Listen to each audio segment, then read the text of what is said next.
All right. Welcome. It is time as we start our game of Issyrla in the southern parts of the continent where the mountains separate uh, the more barbaric and elemental forces from Othanzia, the religious sects and those who strictly follow the gods.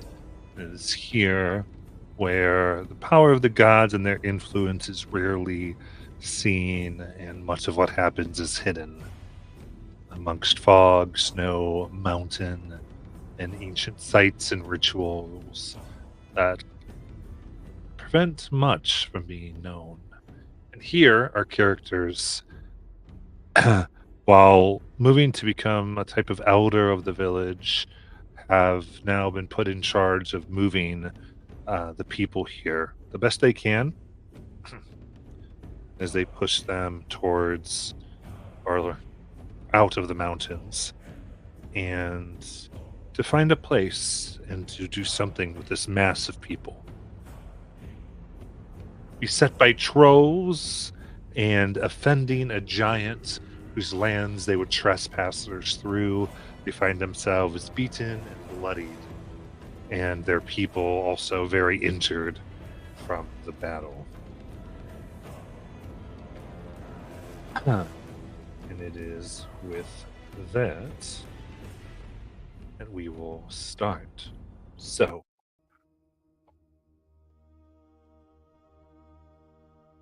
the cold, wet moisture of the air seeks into your torn armor and clothes. Something of the cold seems to be agitating your wounds, causing inconvenient freezing, water and bacteria in not just yours, but the whole of your company. For it is here, as you realize, as you are focused on this large one, there seem to be smaller birds with claws that the rest of the village was fighting off your traveling crew. And they are injured from it as well. No one dying tonight, but exhausted in the strange wood, far away from hunting grounds. And for most here, maybe some of you, this is the first time they seem to be in a place or have experience with a wood or place that does not welcome them, that wants them gone, that is not home, and that they do not know. So, as you tend to your wounds, what would you like to do?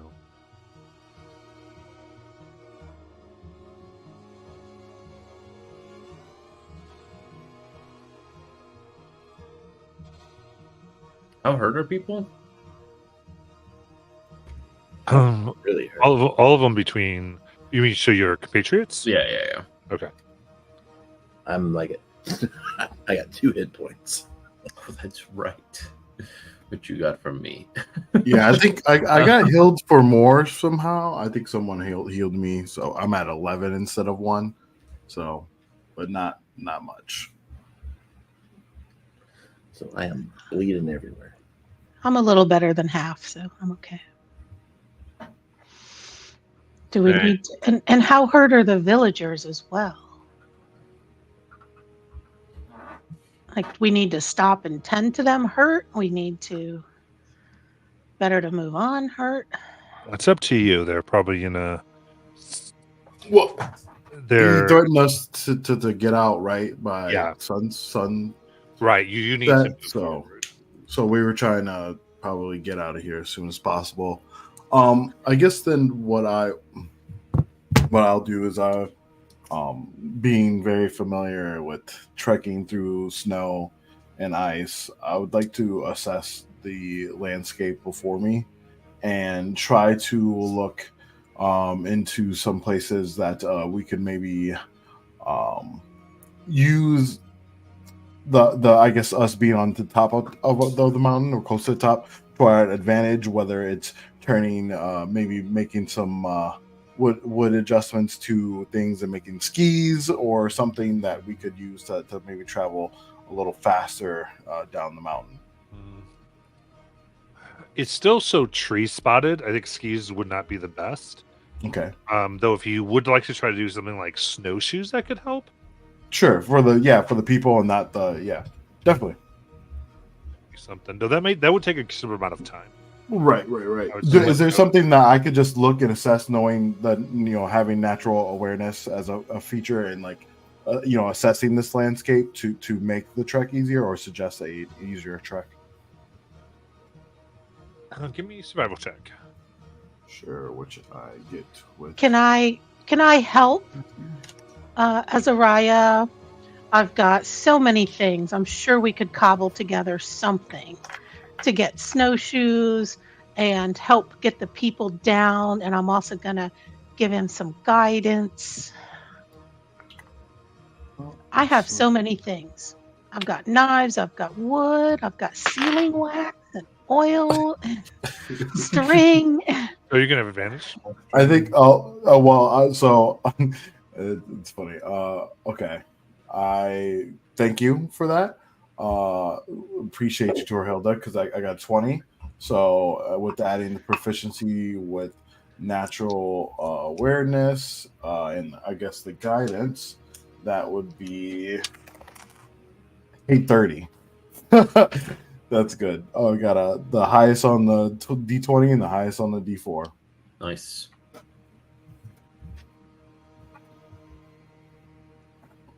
Okay. So in that case, as you look around, you do feel like giving some of the wax and animal fats. You could do some stuff to seal everyone's clothes a little bit, being a little bit of water barriers, enough just to at least get people from getting like hypothermia and sick from the wounding. That's good.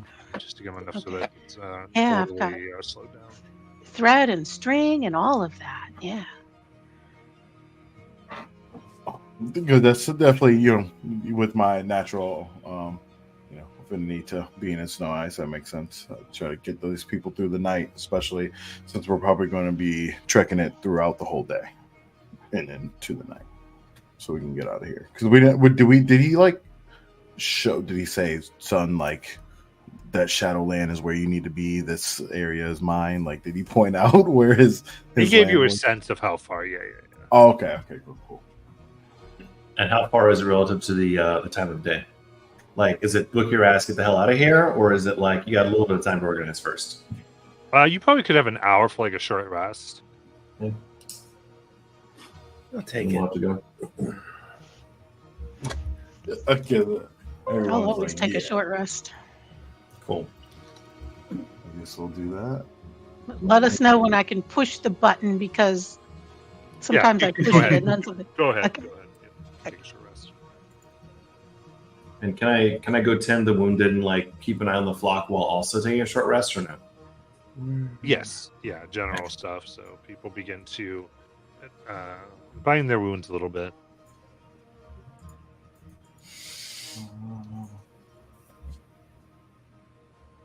Can't cover it. Yeah, that thing.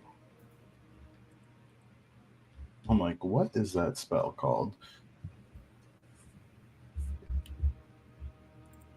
And not a spell, a feature.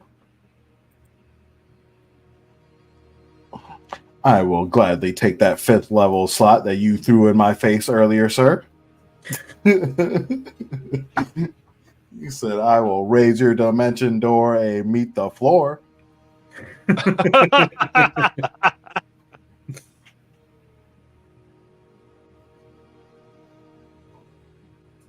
Oh,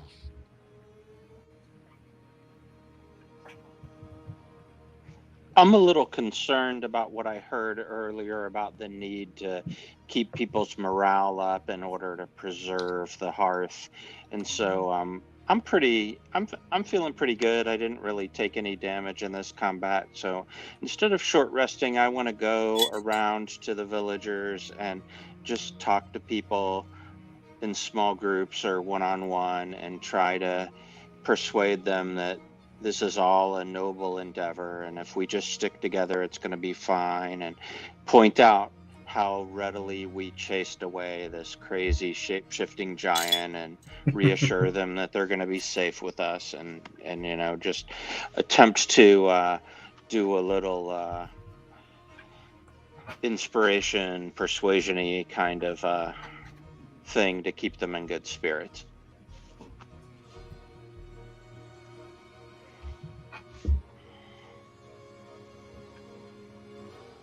yeah. Give me a persuasion check.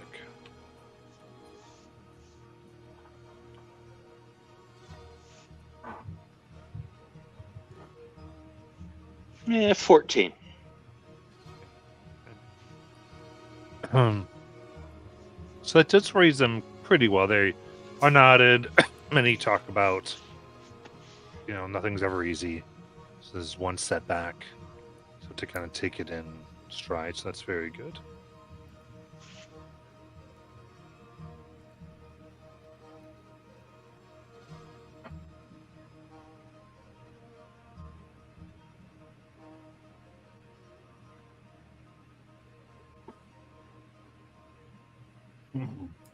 All right.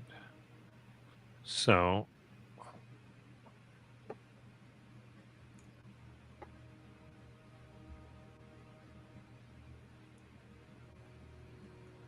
in that case, as you are resting, you have had like general scouts going about, and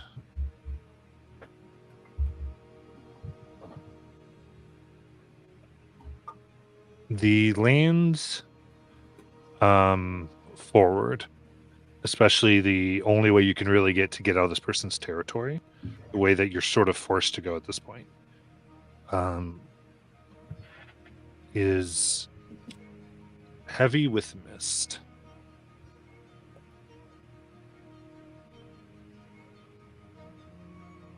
They report that it is anywhere from lightly obscured to heavy obscured as far as the conditions of it, and that it moves there. And as one comes towards you, goes, it is, we've sent a few and it does not move. It is a still mist. There are signs of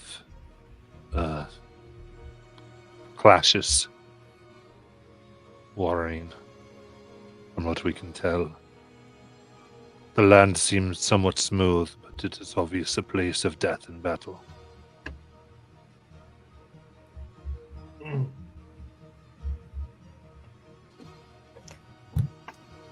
The mist is stationary. It doesn't swirl like mist normally would. Is that what they're saying? Well, yes. Bormunda, do you think that's some place that could be haunted of some sort? In the place that can be haunted. What do you mean? I mean, with the heavy mist and all, it doesn't seem normal. If it is an old battlefield, it is likely that the unhappy spirits of the dead are still wandering, perhaps. But normally, it requires some other unnatural force to keep their souls here. Yeah, but my fellow student Borm here, I know he can tell, right? What do you think? You can tell for sure, right? I can tell some things. I can definitely sense if there are celestials or fiends or undead around, I can certainly search. But I don't have a particular insight into kinds of magic.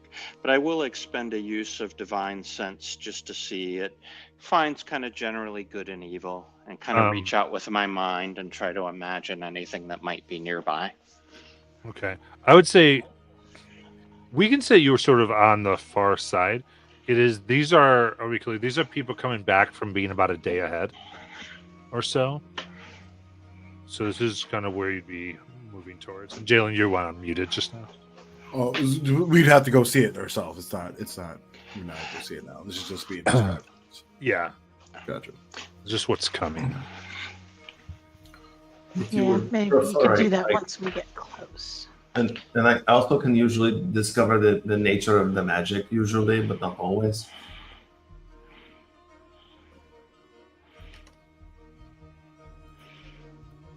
I will ask the scouts to alert us when we draw near to the area where they sense this. You try to go with them, you said? At this point, I'm going to stick with the villagers since my principal instinct is to protect, but I'd just like some of the scouts who are near to alert us when we get close to that area. Okay, sounds good. How far away is this particular terrain? This is like half a day, or obviously not that, but like is this an hour or two away? Like it's more like it's more like a day or more. It's where you're heading to after this territory. Okay. As we get closer, I can scout if you like and turn into maybe a wolf or something that has a better nose for these things, but only so many times. I guess I'm just going to walk sort of towards the front of the villagers with Svan 30 feet ahead of me. No, I mean, not somebody guard the rear. Or do you want me to guard the rear? What's the light conditions? Is it, I mean, other than some fog coming up, like, are we pretty well lit or are we like a little murky? It's more dim, but still like day. Okay. And then cloud cover. The villagers are mostly human or mostly a mix, or it's total mix. Okay, so dark vision is not guaranteed here. It's just going to be some do, some don't. Yeah. Okay.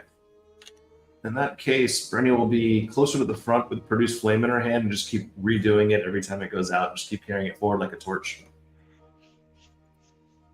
I'll pass out a bunch of torches. I'm going to cast Druidcraft to try to gauge the weather in the next 24 hours. Mm-hmm. The blizzard is still on its way. Okay. You feel like you're keeping ahead of it, but your Druidcraft tells you that it is as if a continual blizzard is spreading from where you left.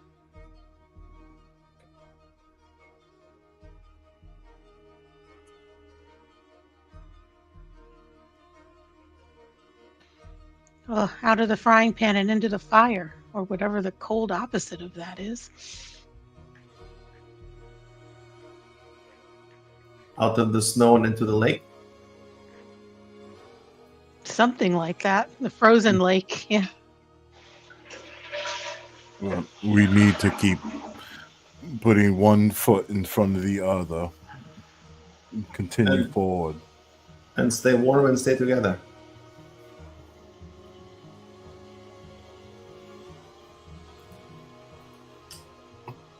Before we get moving, are there any stragglers that need a little extra healing? Anybody in the group that's holding us back, speed-wise?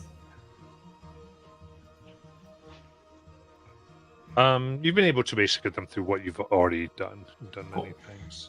Mm-hmm.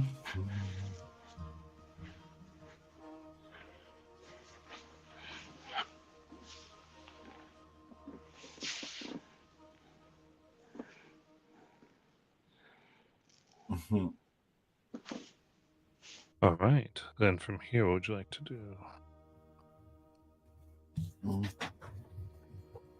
Well, I think we're all trying to make a little bit of haste out in the direction towards the mess. But I think, I would at least ask Brenya and maybe some other people who are used to hunting to make sure that there's no animals or anything else unexpected that should be a little bit ahead.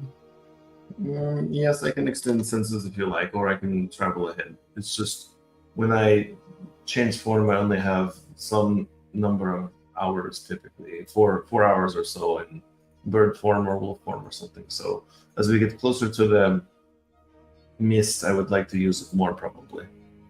Well, you don't have to change, Brenya. Just maybe look at some tracks or something. That's fine. Yes, I can do that. And again, Brenya being up front with flame in her hand, +9 to perception should be fine picking out tracks. Hopefully, passive perception pretty high too. Okay. I'm also up front and helping as best I can and providing guidance to Bridget. I'm going to be at the rear guard, making sure that nothing's following us, because I also have a very high perception. Making sure nobody falls and we accidentally leave them behind.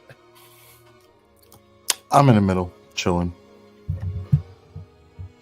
I'm also going to stay near the middle, ranging around the troops. But I would like to stop by Nalia briefly, and I say that I know that your strength may be important with whatever we have to face here. And I mutter a quick prayer and cast Gift of Alacrity. So Nalia will be able to add a D8 to initiative rolls for the next 8 hours. Okay. So,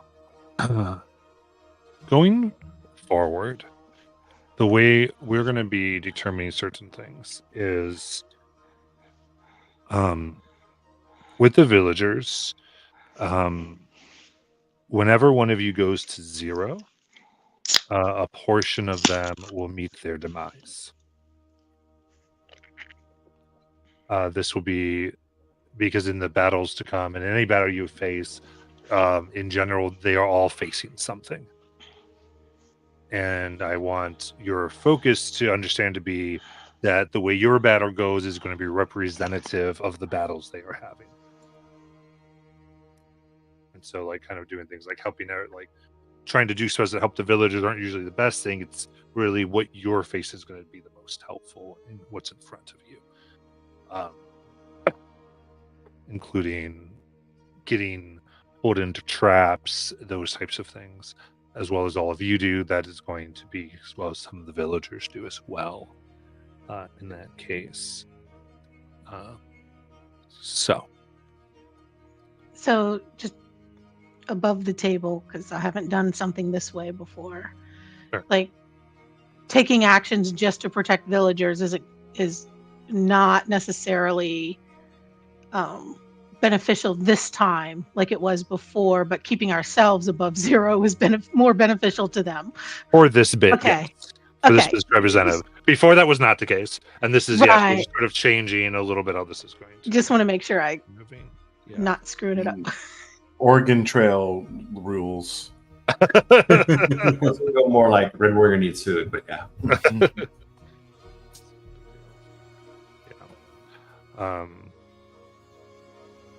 But begin traveling the best you can.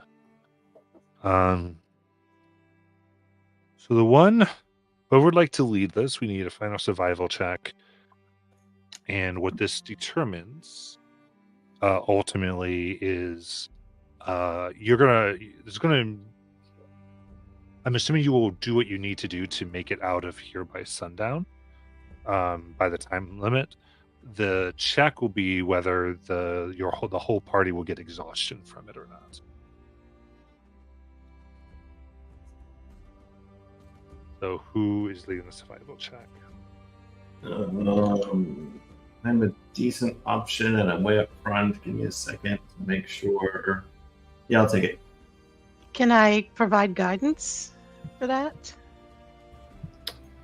I'm also towards the front, trying to help and provide guidance. Yeah, it can definitely do help. Guidance is one thing that doesn't totally work well on this type of check. Okay, I'm helping. So help is it good? Would you allow me to expend one use of my lucky feat to allow them to reroll? Like it would cost me Yes. even if they don't use it.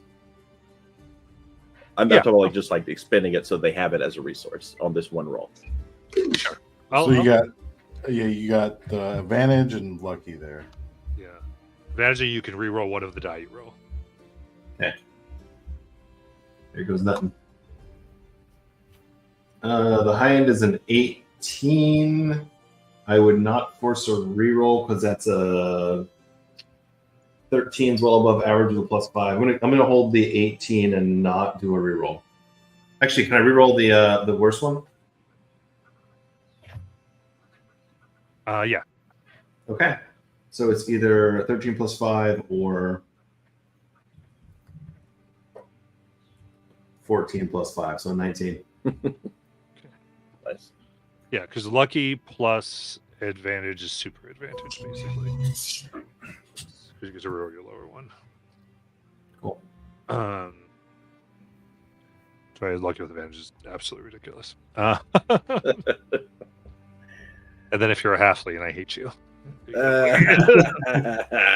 can hate half of them. The other half doesn't exist. Halfling with lucky, with like some of the big advantages. That's my next character. So.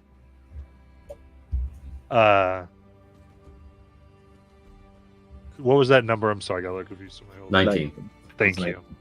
Thank you. Then pushing forward on my 18 DC, you make it to the other end of where you need. Over the mountains, the rocks, a very lush place. So there is game and nobody dares to hunt, knowing that they are trespassing. And you even can see rare herbs that grow, that have been cultivated and cared for.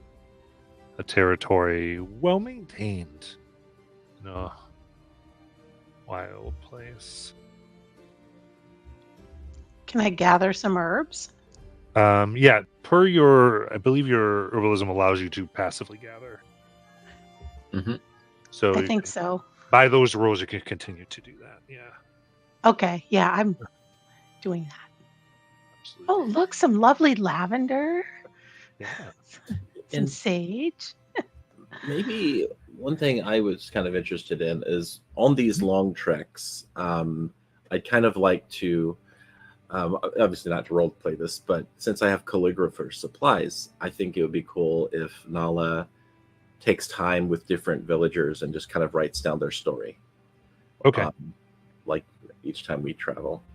I very much like that. Yeah. Yeah. That's kind of what she's doing. She's getting their stories, remembering them. Much of the lore and records of the village were left behind.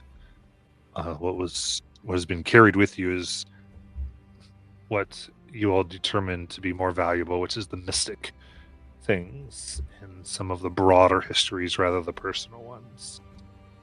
Which oddly is not the most important to the most of the people who came. So that effort is very appreciated by those who are leading. And Finally- Brenda will look back from time to time and make sure that the villagers are not like damaging the other giants area, and like make sure we're treading relatively lightly and being polite and blah blah blah. Absolutely. I think that's a good thing to keep. And you do see them trying to keep the kids like focused, especially those under the 15, the ones not ready for adult. And there is the group called the Not Tens here. That is, everyone's really watching those because it is at 10 and above that there are more specific duties that are get assigned. And then beyond that, they're just like, oh, those Not Tens. But as you get to the end of the territory, it is desolate black rock, frozen with at least a foot and a half of ice.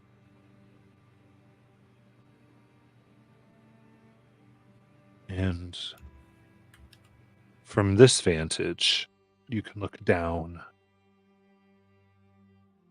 a very steep cliff face, about 200 feet. And see low points of maybe 180. There is somewhat flatter land, a slope.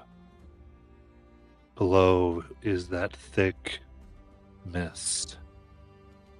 Does not seem to move.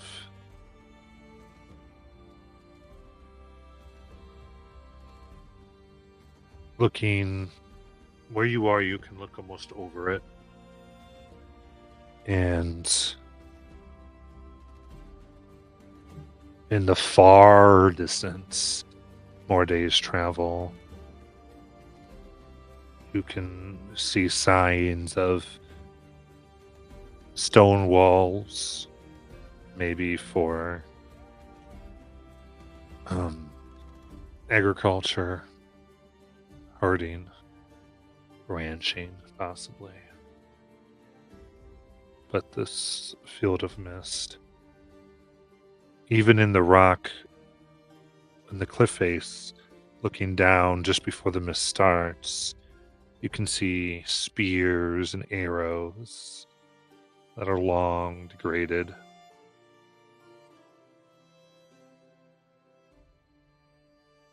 And where it gets thin, you do see signs of multiple battles below. Seems to be a place of great war.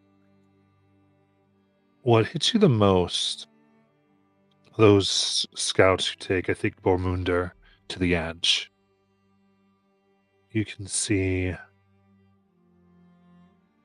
there is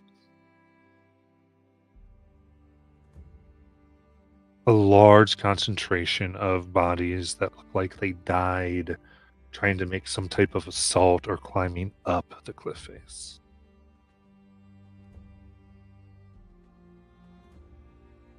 Some look like they were attacked from behind, but the vast majority seem to have been hurt from above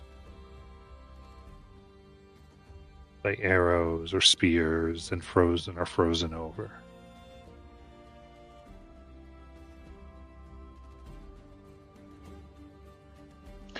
Do we have a sense of how long ago these events took place? Just give me a medicine check. I really should learn to stop saying things. Because I am bad at everything. 9. 9, okay.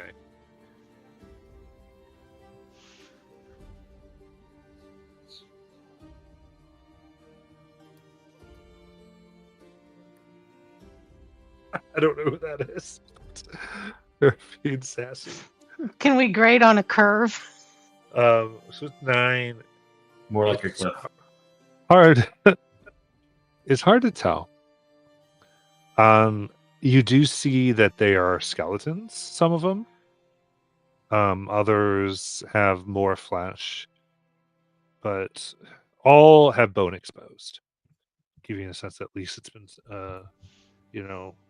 more than a year or two.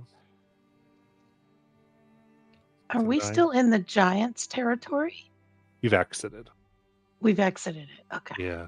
You feel like you're almost in a border place, and that this might be a new territory of some type. But that does bring up a good question. Did the weapons look giant, or do they look normal size? That's very good. They do seem to be for medium creatures. Okay. I'm going to go ahead and try my divine sense again, just looking for hollow spells or any kind of celestial fiends, undead, any kind of unusual creatures in the vicinity. Absolutely. You let out your divine sense.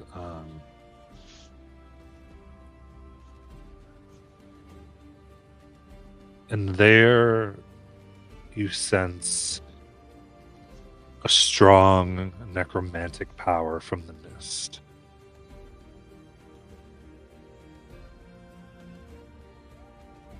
There are, and within that, you get the sense of places of power, ritual sites somewhere in the field, beyond what your sense would normally have, as if sensing the mist almost lets you get a broader sense of the whole area.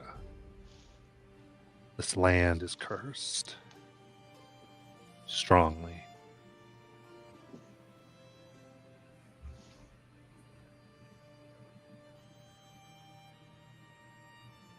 Deep undead presence.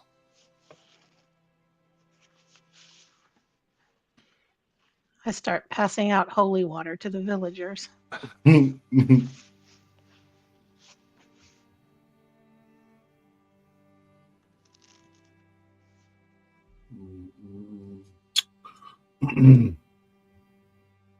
Does anyone have any recollection of what happened in this place? This place is obviously very painted or broken or destroyed in some way. I don't have recollection of this story.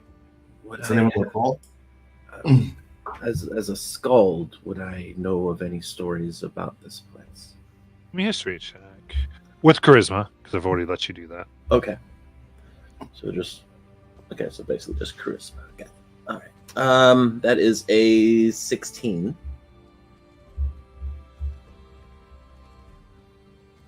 The 16. You think of the stories. There is one of the story, what's called the story of the traveling. Those who came first. And from what you remember, it talked of the founders of the village when they had first come, way before they even were able to make the deals, make the pacts with the various beings of these mountains, that they came from many peoples, many tribes and clans that were being chased out, and that they fought a war of fleeing from this. And as they began to prosper, those who had ejected them wanted what they had.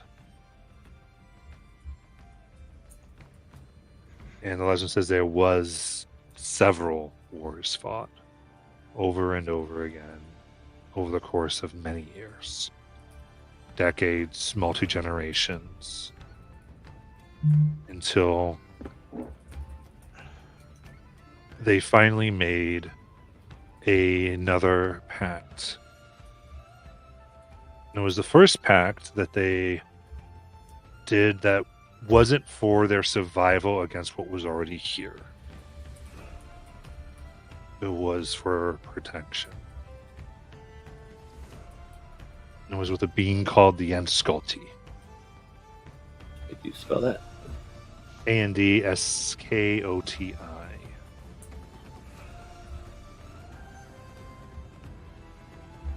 Okay. So upon being asked that question, I think that starts to come back to Nala. So she'll take out her heart and she'll actually play out this tune as she kind of fills in the details in between the lyrics and explains how the traveling and the founders and the packs and the Anskoti and the generational conflict, and just kind of gives all of that information to the whole party. Anskoti was a spirit of death, and the main idea of it was that they would protect the living with the dead.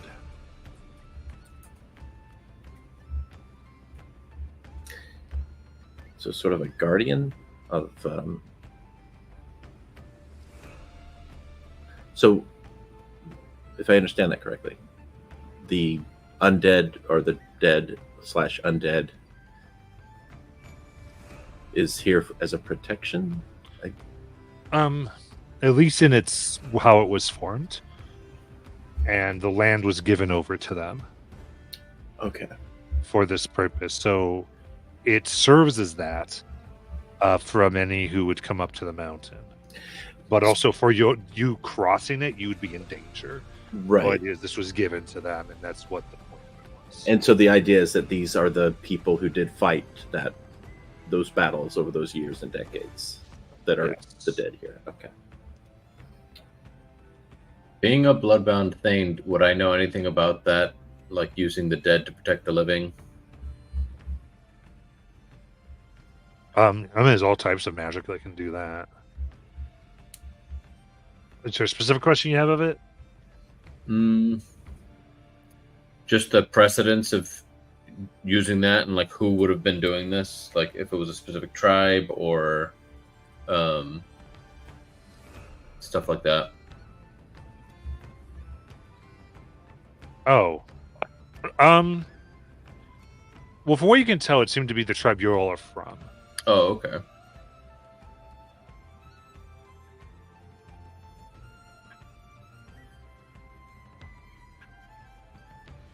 No. Do you think it's possible we can make a new deal with them? Well, I mean, if we're talking about this being as long ago as it was that they've been here, and if I suppose you're talking about making a deal directly with the Anscoti? Well, yeah, I guess so. It would only make sense so that we're not impeded. Yeah, I mean, I don't think it's a terrible idea to approach them peacefully, and to see if we can at least be allowed to move around. I'm worried about us trying to trek through this area since it was a battleground for so long, and any attempt to cross it might be seen as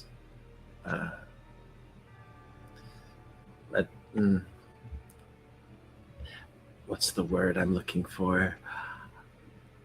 A threat? But I don't think there's any. Perhaps if I played the song for the Unscoti.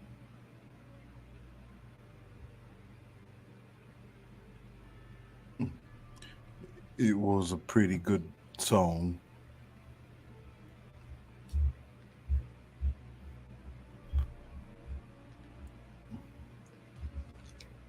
Well, I mean, I guess if this is something we want to, I think it's definitely a better idea than us charging in just to attack, because these soldiers are not going to be very pleasant to fight, and I'm not even sure if that's the best solution to this. After all, it's honestly probably been to our benefit they've been here.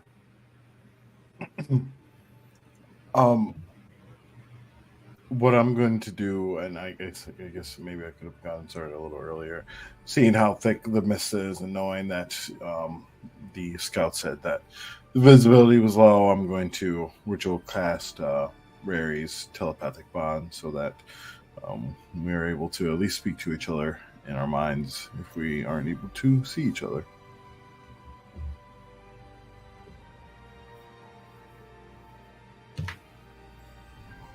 What's the range on that?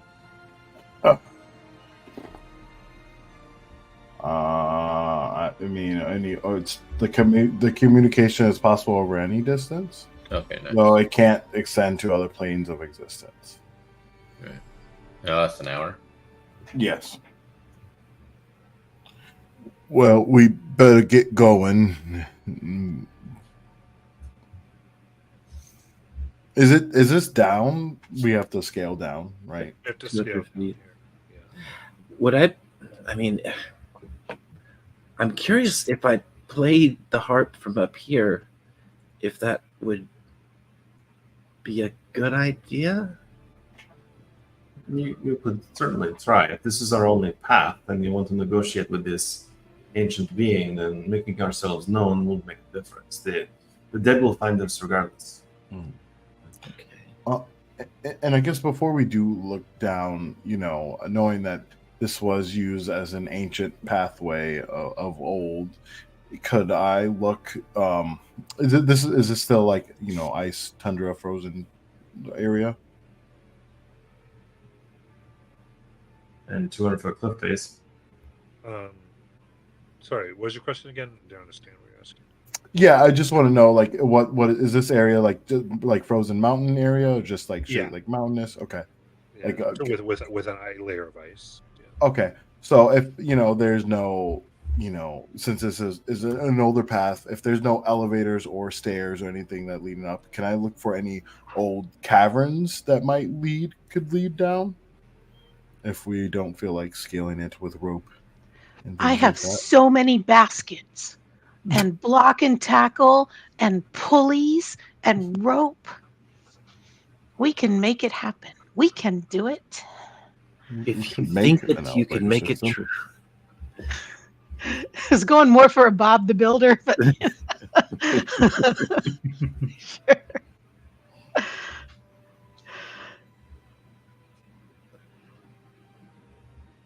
What would the range on a harp be, Matt?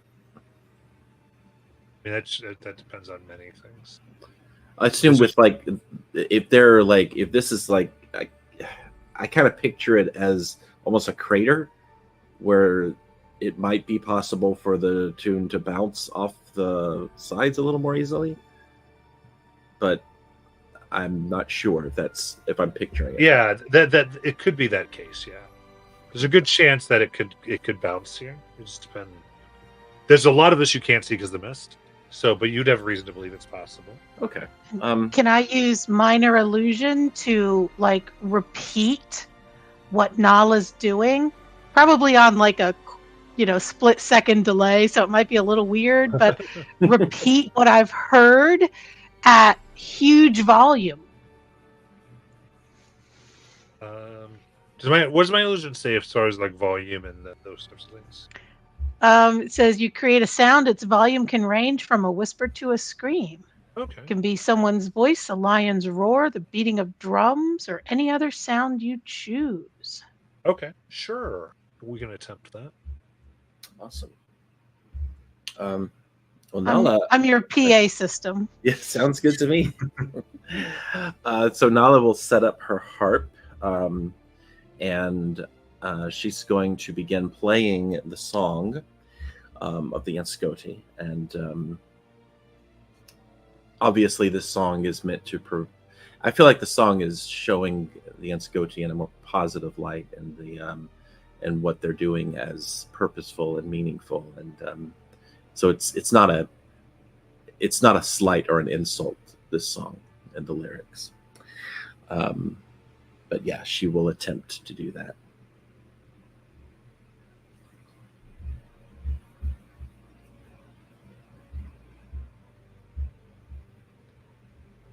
Okay, you can go ahead. Give me a performance check. Then Torhilda, I'll need just a straight charisma check as you're trying to use your magic to boost this. I will go ahead and use the inspiration that was dropped for me in chat. You did say performance, right? I did. Okay. Nice. That's a 25. Okay, and then Torhilda. I got a 12. can I use my allies, one of my allies' influence to add to that? Everyone's Okay, and 12 plus however many I get for that. 5. 17. Rings out the lyrics. The song calling them.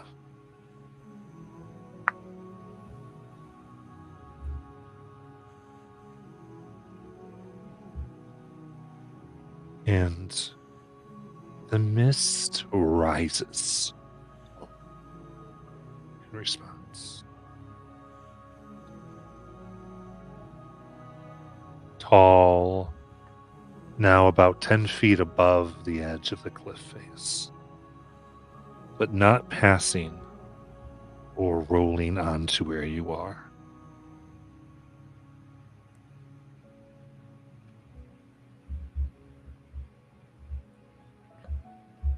And you hear the clanging of metal piercing ice. Scraping coming from below. Look down, and you see now the previous frozen in the side are climbing up. The dead moving, dragging themselves.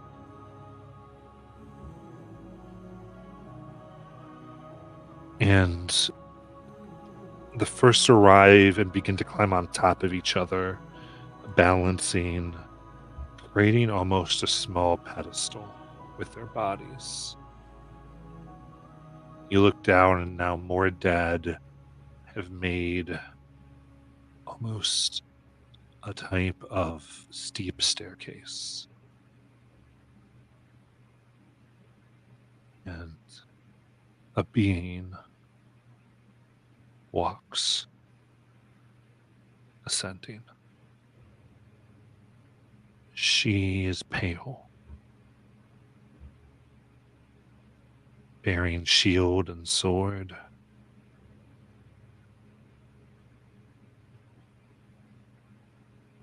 A large hole in her chest, where her heart would be, you can now see straight through. Elvish, or at least once was.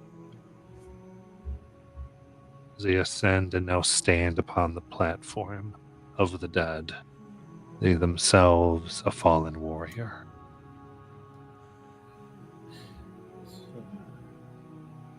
I bring a response from the one you sing to, she says in a cold, even voice.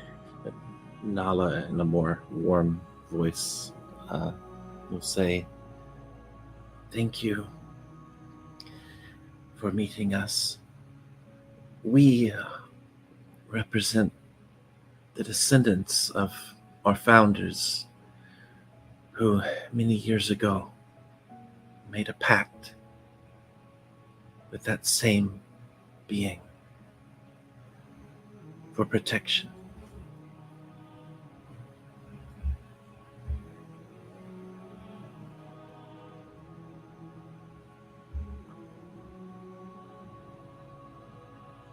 Shadows deep, beyond the veil, their whisper calls to the realm unseen.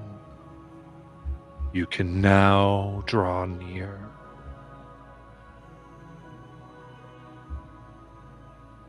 They will hear your plight. They will hear a bargain, and they will treat with you. Come, weary souls, embrace the night, the land of rest where spirits tread. Join us now among the dead.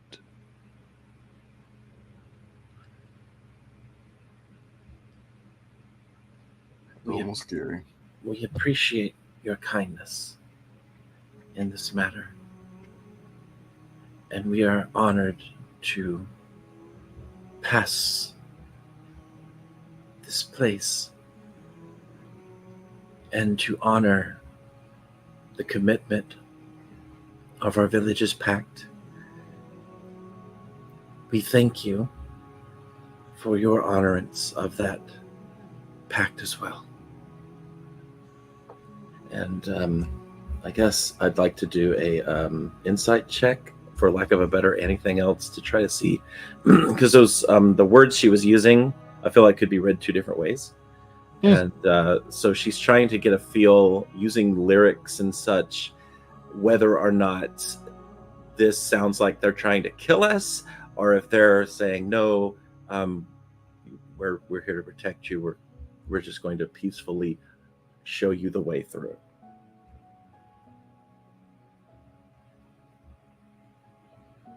Yeah, I'll let insight go here. All right. We learned nothing. That's a 2. Yeah. Oh wait, I'm sorry. I'm going to use lucky. Use lucky. Lucky. Oh. Here you go, lucky. Da-da-da. We learned nothing. It's an 8.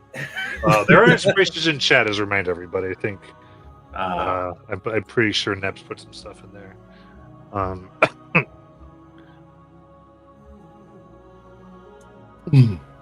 You, yeah, I would say it's hard.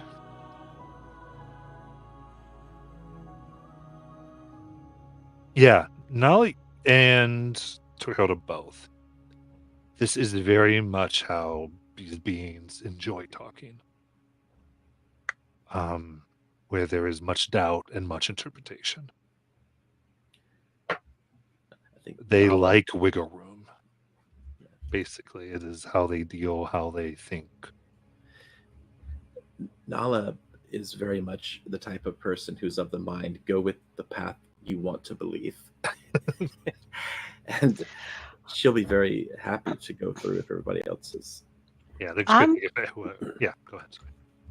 I would like to ask the audience, which means I would like to consult with Svanhilda. So she's going to call Svan over, because Svan's been hanging around helping to keep point. And yeah, Okay. the dead note, and she's So been. I'm going to change how we do some of this with Svanhilda, I think. So we're still going to be able to do some stuff, but I think the way we've been playing, how the spell has been working, is a little more powerful than it's meant to be. So what we're going to do is I'm going to change it to you get to do something like this once a session. And once we and Yeah, this is augury. it is augury, right? but the way to make augury useful has been we've been putting more into it. Okay, yeah, because after the first time, it could be complete bullshit, and she's just gonna roll Right. it. Yeah. Right. So I'm saying 1%, we're going to let you do this more Okay. like a for real. more- This more one's for detailed reals. one Is that I've been doing. Yeah.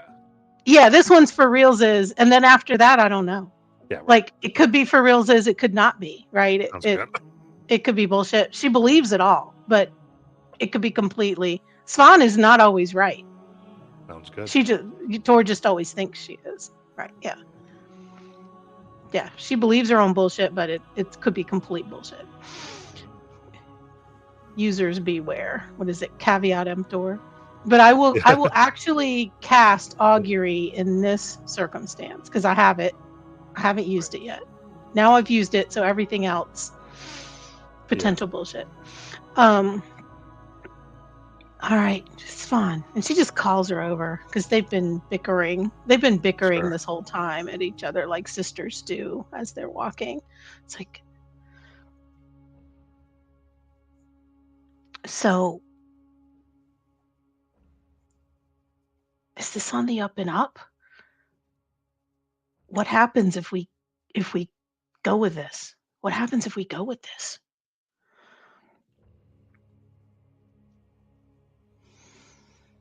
Sure. Respond.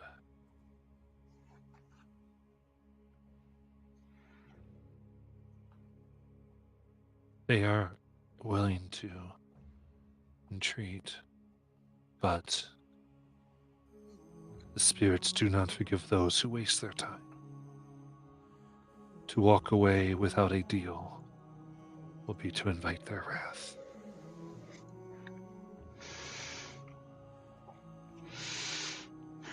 So we have to make a deal, but we don't have a deal made yet. Is that what I'm understanding, or we don't have a good deal yet? Are they gonna kill us, or let us pass?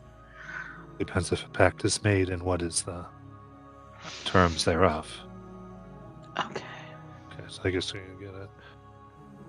I'm gonna try to keep using the word pact. I keep doing deal because stupid. Tuesday in the house. We haven't been paying our renewal fee on this pact, guys. Yeah, I mean, I've already got a pact with somebody I'm not quite sure about. Okay. So, and I'm just gonna sort of step up and reach out my hand. I'm sorry, I didn't catch your name. I understand you're representing Andascotti. Yes. I am Verfun. Verfun? Verfun. Verfun. That's a pretty name. I led my clan to take the mountain home of the outcasts, only to be met by Anscoti. Mm. I gave away my heart and all that I would be to save the quarter that remained after the first 5 seconds. Were you successful? He allowed them to go. Yes, and allowed the others to pass into the sea.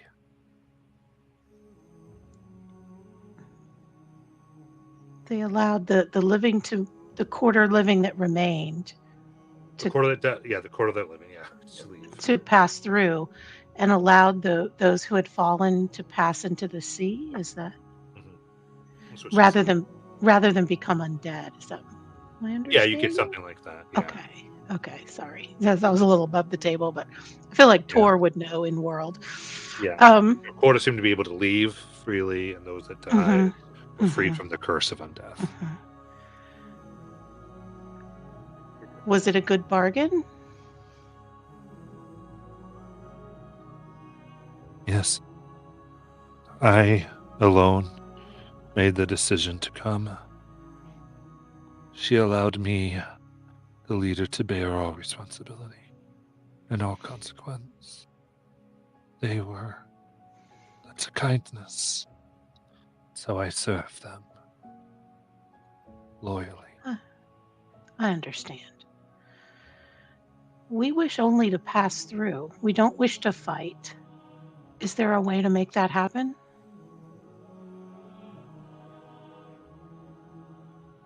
They have agreed to hear your plea. To hear our plea to pass through? To look at the pact once more. So which pact is in operation right now? Because we haven't made a pact, right? Talking about the ones the founders made. Oh. The ancestors, yeah. Yeah. And now let's specifically invoke the ancestor song or that type of thing. Yes. So you called upon that to get an audience. Therefore, that is how you are being treated and received. Okay. And so what's the original pact? Protection. Yeah. Basically, the war was fought here because our founders were being pursued, and they were being pursued by people who wanted stuff they had, and so they were attacking them and fighting them here. until we made a pact to get protection against these types of people from pursuing us. And that's the current pact that's been in place since then. But now we just need a pact to pass through. Yeah. Is the inference that we were the 25%? What do you mean? They're not correct? Not from this, no. This seems to Okay, be cool. somebody who was trying to invade you. Okay. I just turned to Nala like, I'm a little lost here, but do Don't we need to worry. renegotiate something? I think I'm going to try to see.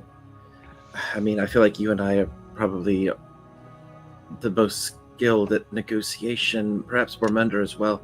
But As sad as that is, yes, I think that's true. so don't worry. I'm we got very this. skilled at persuading. I'm very Hey. persuasive. Listen, neither one of us are particularly intelligent, but we are very good at being persuasive. So Yes, I believe that's true. You are forgetting we have cards in hand. Yes. yes, They we do do. not understand the two dragons. They do not understand the ice wave that is coming. They do not Right. understand the flight that we are on and why we are doing this thing. And There that's are scarier things behind us than this. Spoken like somebody who has some intelligence behind. No, their not words. intelligence. Yes. I am wise. Oh, feel like- wisdom. Well, I have neither of those things. I do think the original pact did not guard us from the other paths, and that's part of what led to our current predicament. But Oh, so we can make a warranty claim maybe on this pact? we're going to see what we Because- can get. Yes. Did you break your sword or something? Yeah, the pact didn't work. We got It run worked out of for here. town. It worked for here. It did not work for there. We also don't know the No. exact language of the pact because the song wasn't very specific in regard to that, other than the protection. So it could have been that the original people who came here only wanted the protection from this path here to the village rather than from the opposite side, which is how we got attacked. It is formidable cliff. It is impressive. If you can hold them here and they can go up the cliff, then that is well worth the cost of a few souls. I do think, however, the giant that attacked us, we should have been protected from. So I'm going to, Yeah. I think that one might Yeah. be the closest. We need to go full Karen. I want to Yeah, talk to the manager right now. We need a claim on this giant. I don't feel bad for them. I'm Jack. filling out the insurance form right now. Yeah, I think we're heading down, if I'm not mistaken, based on this. 3 copies of triplicate carbons. Yeah, are we coming down, or is Endoscoti going to come up? They're like They're person inviting is up. Yeah, so we're supposed to come down. I don't like going down because it's hard to run away that way. If we are trapped, we are trapped. Yes. I feel I don't like think Okay. and we're all speaking in our minds, so I'm like, yeah, but if we get into a fight, I'm much better close up. So I feel like if that's how this goes, then I'm better off being closer to them. I prefer to run away. And look how many there are. I don't think There- we can fit our way out. There are a lot. But We're Mother missing. can- Yeah, and Layla, got lagged behind. She's picking flowers. She's not going to be here for another day. Bormander, can you do the thing where you turn into the huge shining pillar of light and make all of the undead go away? Yeah, Don't- unfortunately, I don't scare away undead. It's extraplanar creatures that are concerned about me. You missed that day in school, yes? Yeah, I veered off track. I had an unusual minor. Not no more, please. He wasn't a very good student. We studied together with the same witch woman in the woods. Were you the unusual minder, or I also have an unusual minor. It's not, it's not good. Nala, go ahead and give me. Let's do. Interesting. I guess give me a charisma check. Okay, straight charisma. Yeah. All right, let's check it out. 21. The way that they seem to be talking here, you are fairly sure this invitation would take you beyond the material plane. Oh. Okay, that I definitely make sure the party is aware of that. Yes. Before we go down. It's always very good. Just so y'all know. The balloon topper. Are we still on board?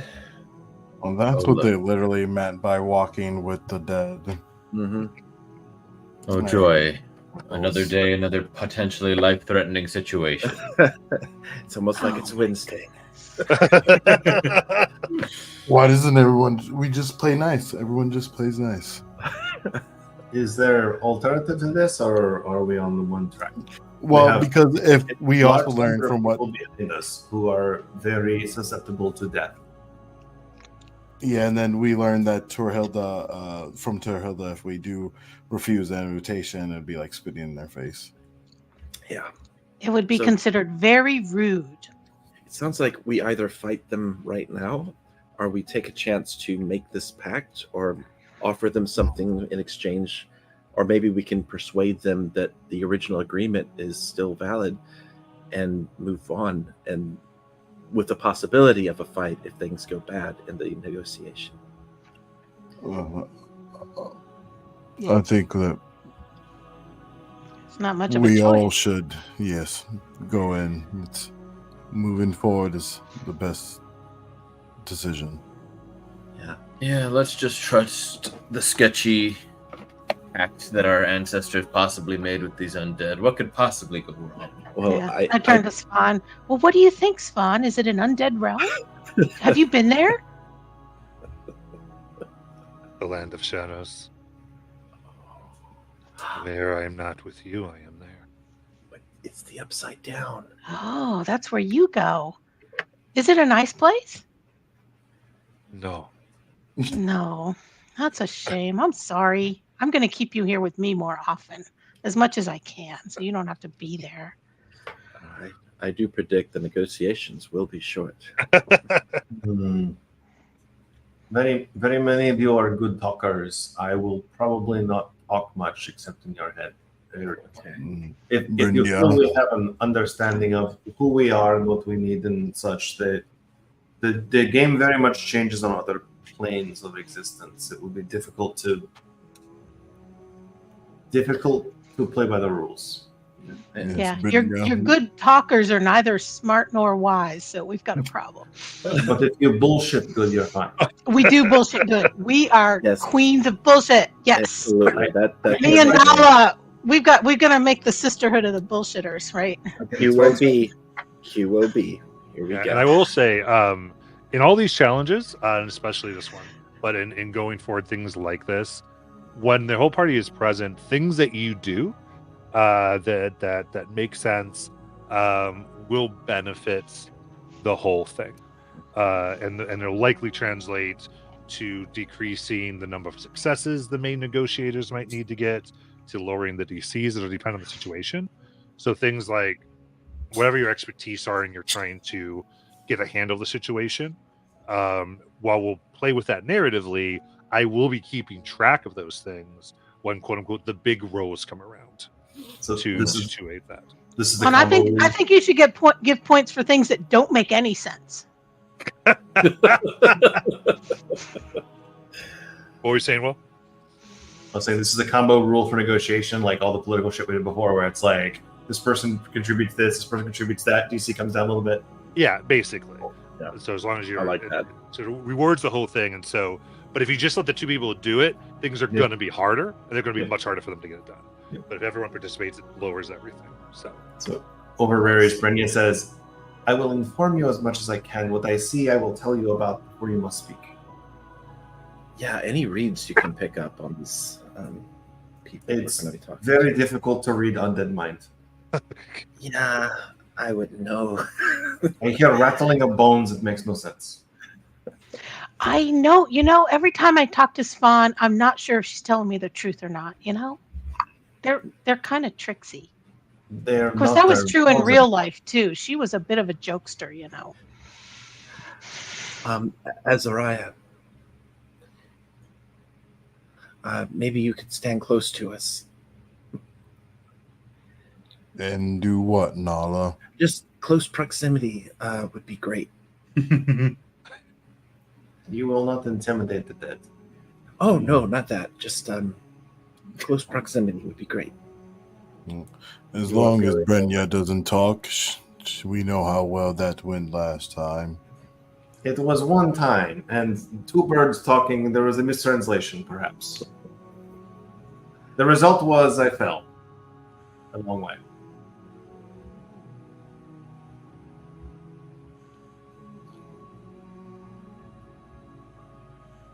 So shall we take our long walk into this good night? Oh, good night. I mean, we Oh, did ring the bell. no. We kind of have to go in. Yep. Yep. Here we go. Ding dong. Avon calling. I don't think I've ever been to this place in D&D either. This is kind of exciting. If you liked it, you should have put a coffin on it. That's sad, but I'll take it. All right. So, as you agree to walk the path, the mist immediately spills over. And for the first time, swirls here and creates, seems to be a cavern, a tunnel, about 5 feet upon the cliff. And you see where the cliff would begin. You instead see dark purple stone and a violet sky.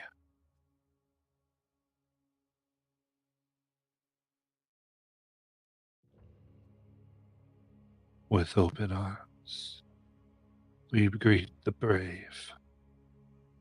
Welcome to the endless grave. They bow. They walk through. That was the endless grave, the endless grange. What was that? Grave. Grave. Got it. I thought grange made no sense.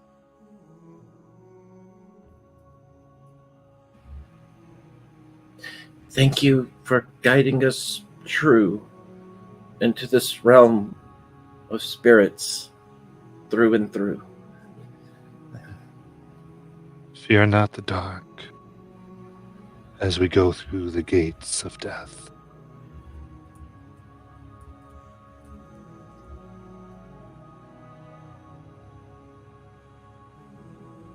And so it sounds like you follow and you find your feet firm on the hard stone.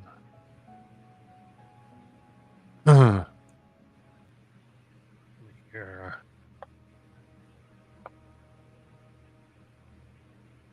The air is stale.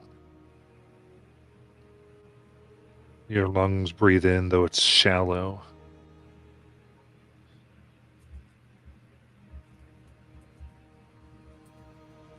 For a few of you, it is the smell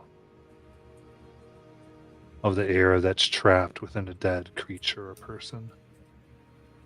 It's all that is here. Thin. Just filled with breathable substance to not be poisonous.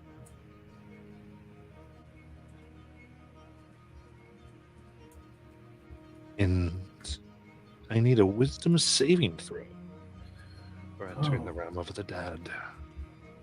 Are Is we this near Bormunder? Yes, you came as a little group. Is this a magical effect? No. Okay. A wisdom save, and I'm a plus something for Bormunder. Are there a lot of inspirations in the chat? Should I take one? I think everyone got one specifically. Oh, so I'm going to go ahead and use it now because my wisdom saving throw is negative. So I roll with advantage to start with. Mhm. Yeah. Okay, roll with advantage, and then I'll add whatever. It's plus 4, right, Mike? So that's plus 8. 5. 5. 8. Okay. So 13 total for me. Good thing, because one of those was a nat one. Which would have given me a 0. So 13? I used my 23. inspiration as well and got 26. Nice. Should I add my allies' influence? This 13 is actually a success. Okay. Not going to make me use it. Okay. 28. Well, his DC was 13. Yeah. Okay. I got 21. 26. Anyone fail? I don't think so. Okay. Winner. So,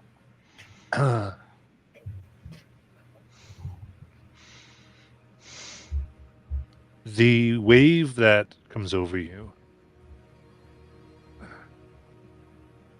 is it's almost like a physical thing that you feel on your skin that you've only felt internally. The tinge of regret for conversations not had or things unsaid with someone who has passed. And here, that is as real in the air as a wind is on the material plane. As it spooms around, and you can't help but thinking of graveside conversations and tears, of muddied knees during a burial, or a friend's body left in the field as you go forward. But all of you know that the people who call you elders up counting on you. And in a moment, while those come into your mind, you're able to focus ahead. The woman looks behind and gives almost an impressed nod as they begin to lead you.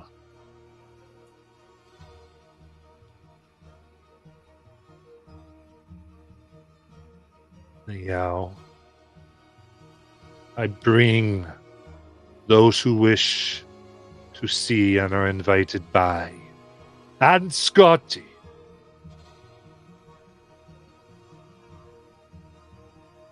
And you hear movement and feel tremors through the ground, as if things lingering out of sight, hidden, invisible, move. And you can just see drops of saliva form on the ground, as if drooling beasts were waiting.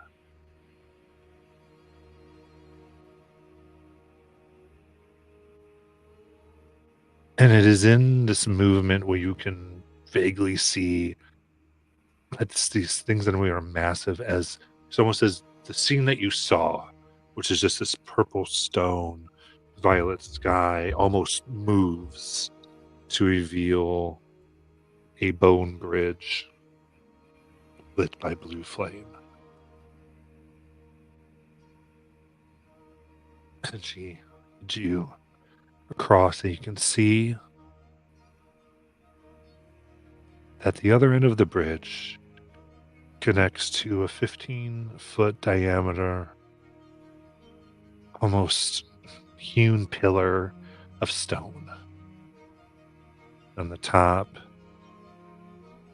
is almost swamp-like hut of black vines. And as you approach closer, you can see rotting faces of all types of creatures, humanoids.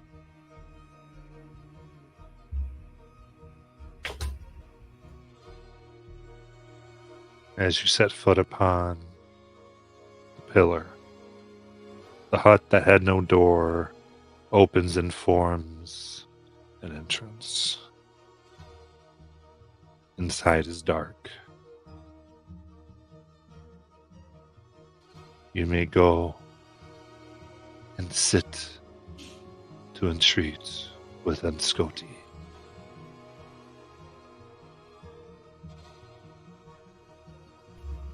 I'd definitely go. Yep.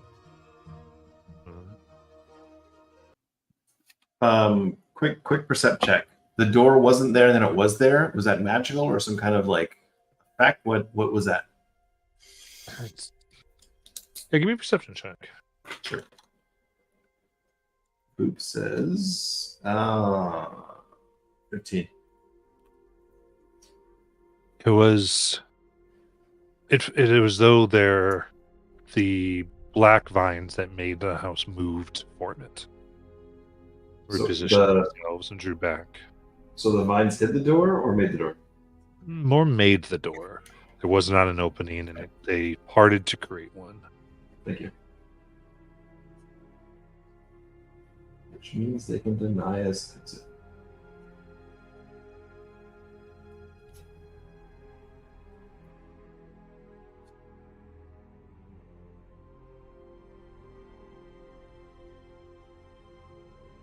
All right.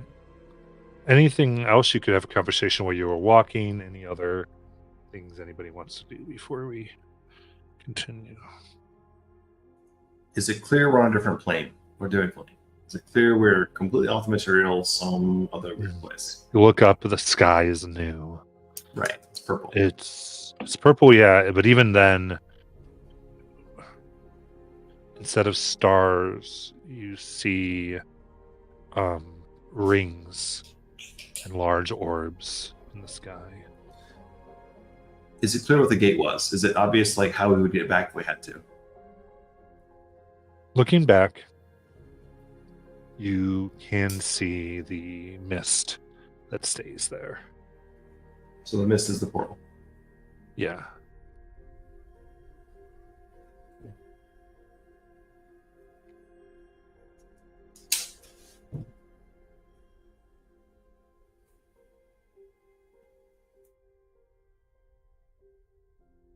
Anything else?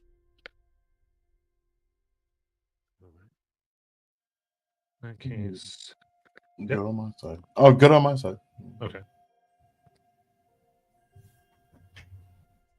As you you see that there are exactly we'll say probably 7 chairs for you. They are themselves carved from what looks like actually green wood. There are branches that come off the chairs that have these leaves that sprout and make an odd, almost out of place feel.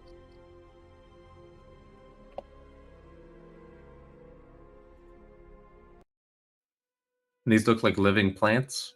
Yeah.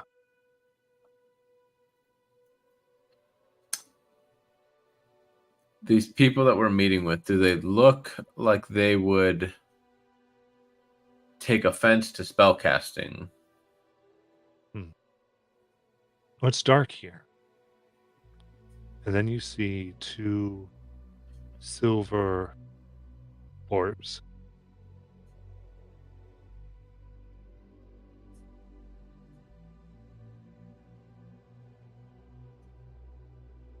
And a voice echoes,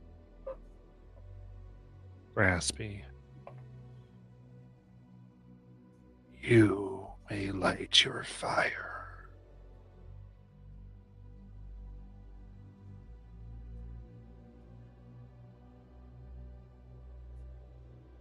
Is it lit in here or not lit? It's not lit. And then is there an obvious hearth in the middle of the 7 chairs? Or Yeah, as they say that, you look and you begin to perceive that there are rocks, stones that make a circle. Each one bearing a rune of one is Skald, one is the hunter, the jobs of the elders of your clan. And there appears to be a place for wood and where a fire could be made. Is there something that could be lit already in place? There is not. Okay. with your permission, Death Mother. And Brynja snaps a finger, produces flame, and just moves it slowly into the middle of the hearth. Completely magical flame. The warm light makes you somewhat more comfortable and shows on the room around. The only thing it does not is almost the warmth of it stops about an inch before the being that you now clearly see. You see what appear to be gray and black roots that grow from the ground and the house, rotting, tangled in bone and flesh, that push together to form a vaguely humanoid shape. The dead branches, where they would normally leave holes, are filled in with skin, stretched.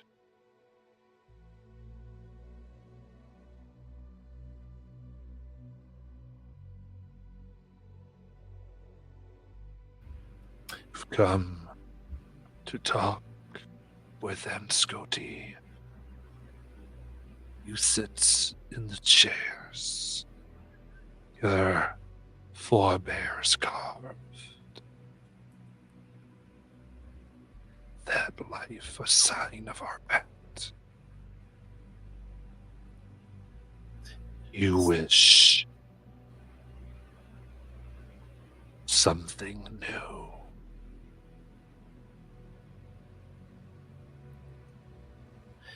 Does that mean the young girl is with us as well? I'm assuming you didn't bring her, Okay.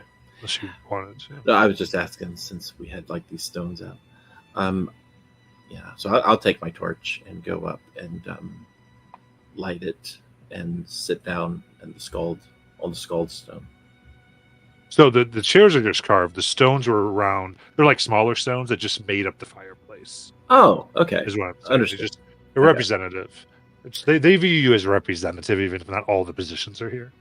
They still view you as a representative force, basically. And I shall sit in the chair.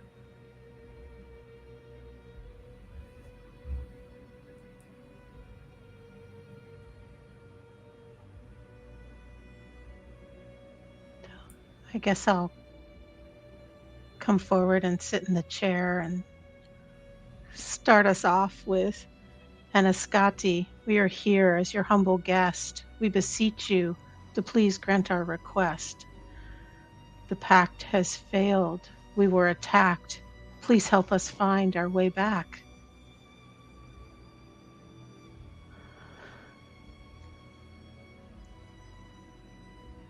I have not failed you. How dare you?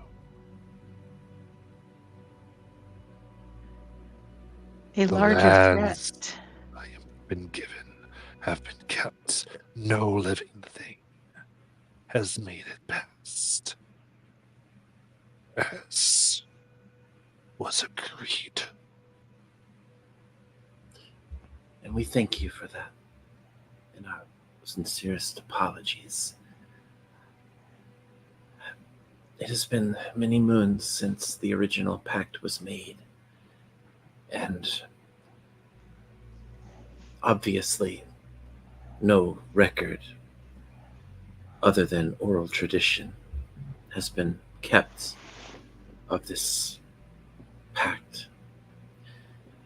We apologize if our understanding was off. We did not mean to insult you or to even preclude that you have failed in any way.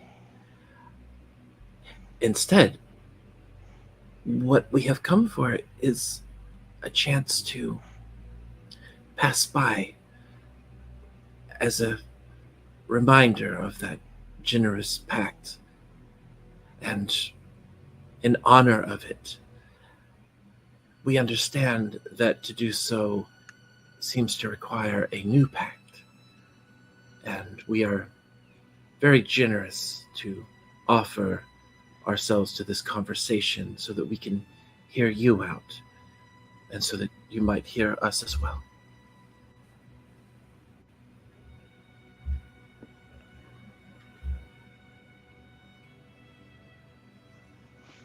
What do you wish from me?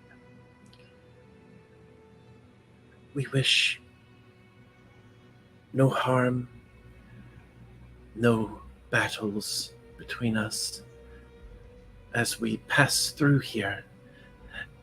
We are, however, pursued, much like they were many moons ago. And perhaps this pact could be a means of us seeking aid from you in a very similar manner, but from the opposite direction.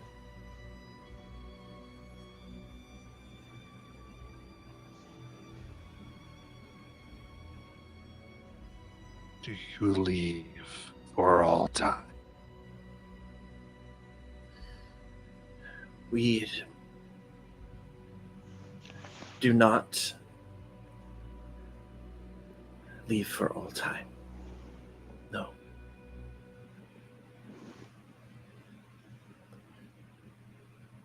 So 2 ways, you ask.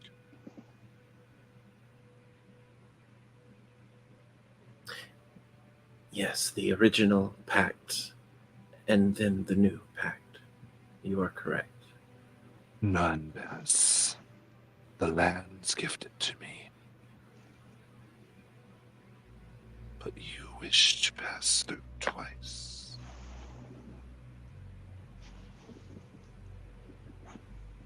And keep. This is much you want.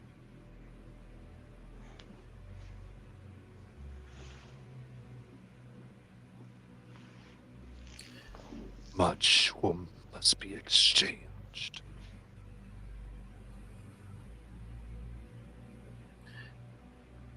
What would you consider a fair condition?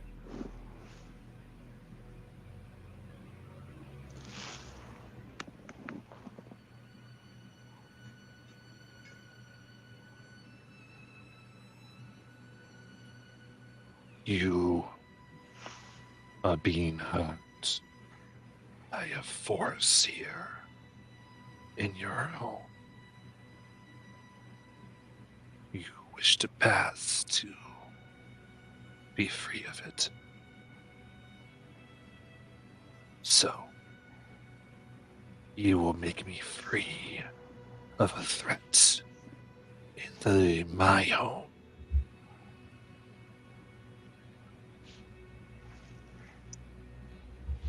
And then you wish to come back. There and back again is limitless. Therefore, a bargain without limit. One must be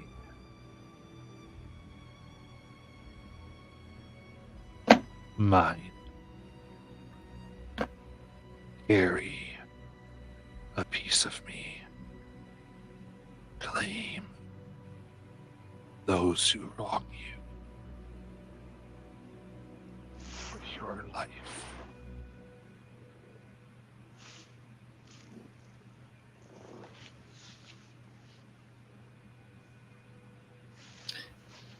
You mentioned without limit. What if our bargain was for one pass forward and one pass return? And after that, we would not be allowed. So to be clear, that is what they're talking about originally. Okay. So when they're saying Right. without limit, they're saying that it cannot be foreseen what you would do with this. Mhm. And kind of like, because it's, you could come back with so many, and you could also achieve so much.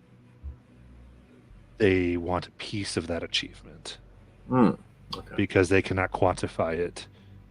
Therefore, it has to be something that will essentially will grow with you, and that's what they offer.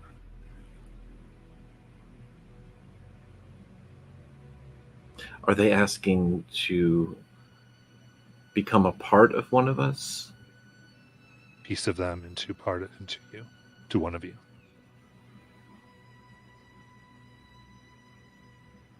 What would this? Oh, go ahead. Sorry, I just was gonna try to glean in, I don't know, in any arcane or things or stories I've read as a scholar of getting into death pacts of I guess like perpetual stock. I don't know, like Yeah. Yeah, give me a history check. Perfect.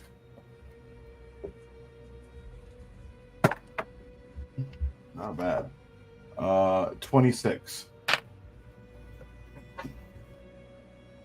So, yeah, this would be like stories and things made from the library. 'Cause, yeah, you go to the library all the time. You read these spirits. It is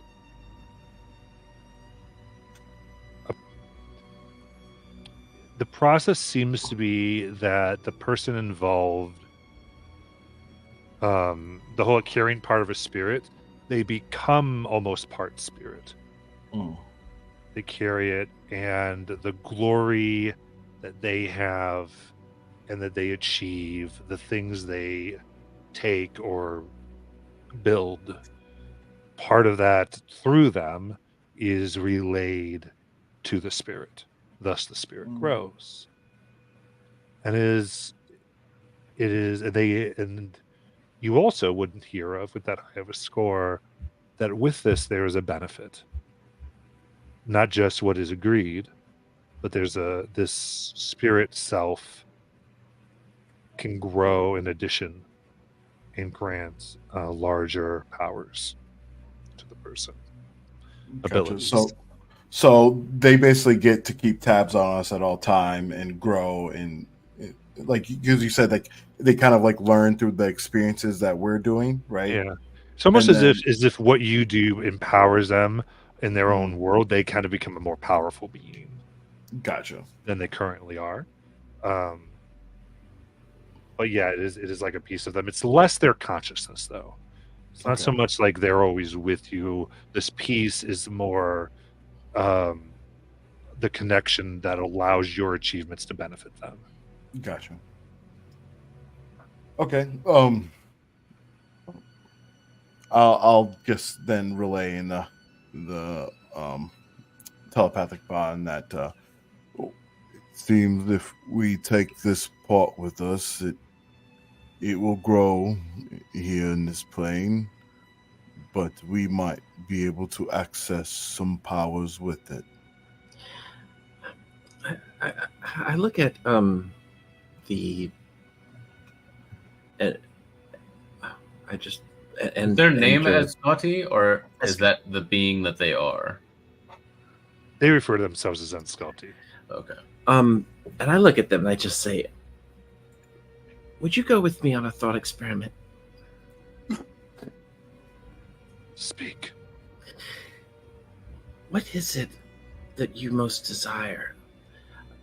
I had been under the assumption all this time that it was your lands and your protection of lands.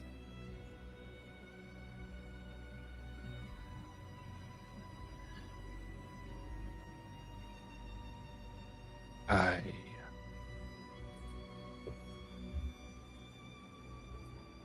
wish to have more, be more. Gordon. Can I insight that? Yeah. I guess my question is it that simple? The roll is a 26.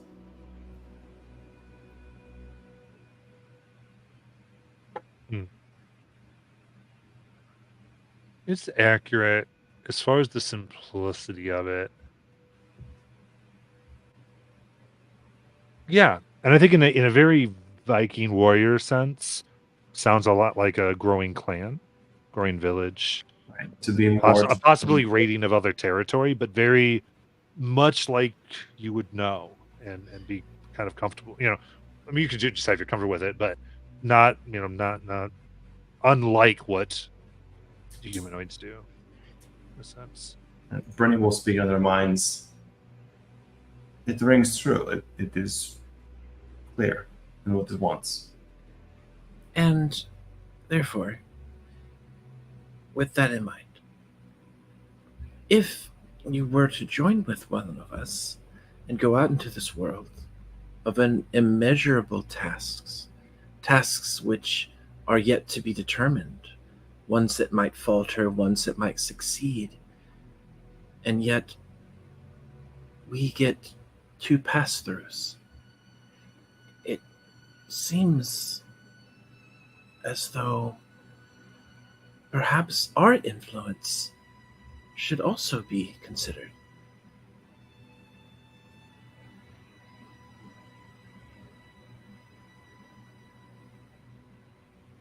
The more you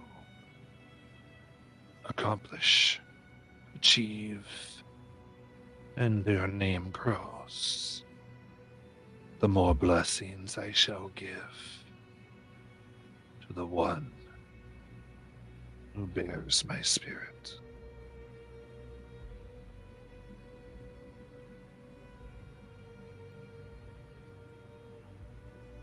Who got a great role before they made this character?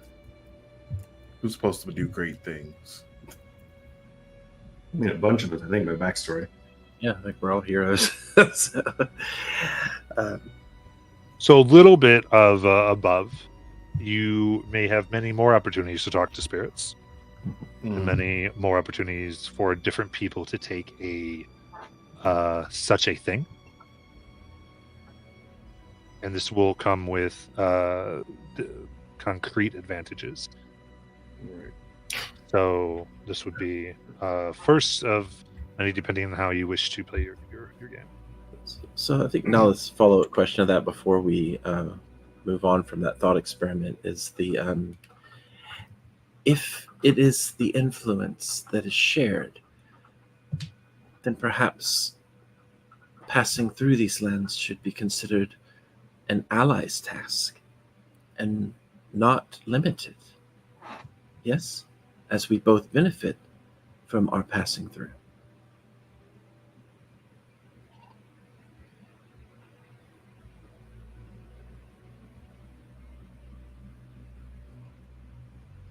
Give me a persuasion check. All right. Persuasion. 25. Nice.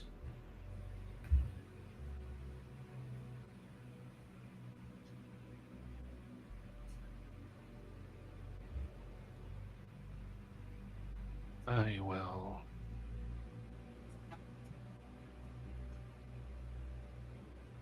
If the one who bears my spirits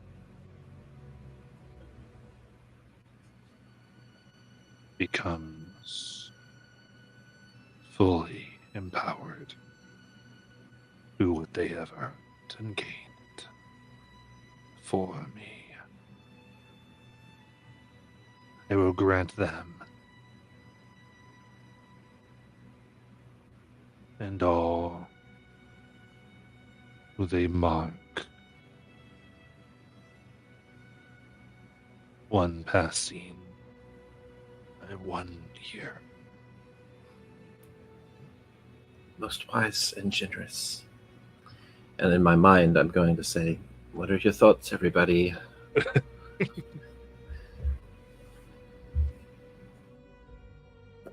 Hello, activates group chat. Mhm. Everyone in there.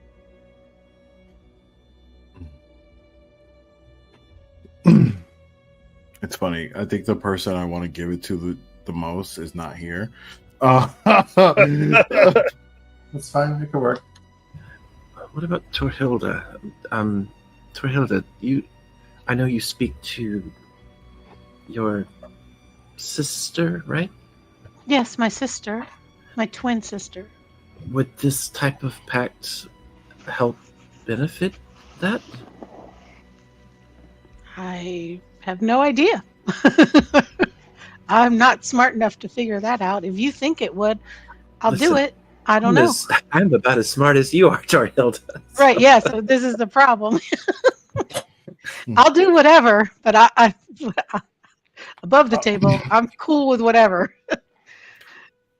I'm down for whatever, but if it make whatever. If y'all want me to be the guinea pig, happy to do it. If somebody else wants it, more power to you. It feels to me that we're pretty well leaning towards taking it, right? Our alternative is we go to war in some way, which seems foolish. So, right, we're definitely taking it. We just don't know who they're going to trek with. It seems like everyone can benefit. We're just trying to figure out, since we don't know exactly what those benefits are, who could benefit the most, right? I'll let you know, because this is more mechanical. I'm serious, because I'm okay with this, because I get it. Because I would hate someone to get something they're like, oh well, I have this that could do the same thing. I just want to know what the most shenanigans are possible. That's what I want to know. So this is so here's what you have. At the first tier of this, what they call the your initial getting of it, is pretty simple. You would gain advantage on saving throws against being frightened. It's Grim Resolve. Because you carry death itself, you're not scared of much. Nice. I will say, I might as well issue the whole thing. I like to say things, but I do get that the mechanical things are important. Tier 2, you have Death's Gaze, which is once per short rest. When you hit a creature with an attack, it has to succeed on a Constitution saving throw or be dazed until the end of its next turn. You get to choose when you activate that. Nice. And tier 3 is Reaper's Shroud. Once per long rest, you can surround yourself with a spectral shroud. It grants you resistance to non-magical bludgeoning, piercing, and slashing damage for 1 minute.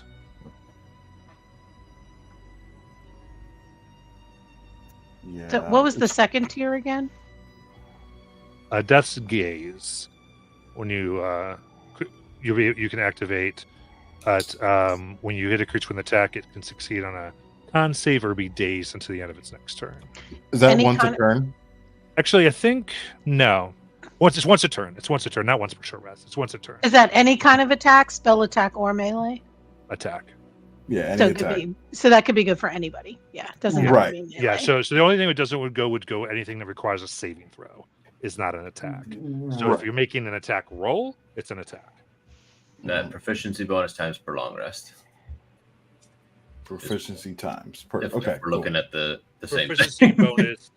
per long rest. Yes. So you that can would, do that it would once be a good turn. for That many proficiency times the long rest. Okay, cool. that Yeah, would just actually sometimes be you good can- for anybody other than a utility caster, right?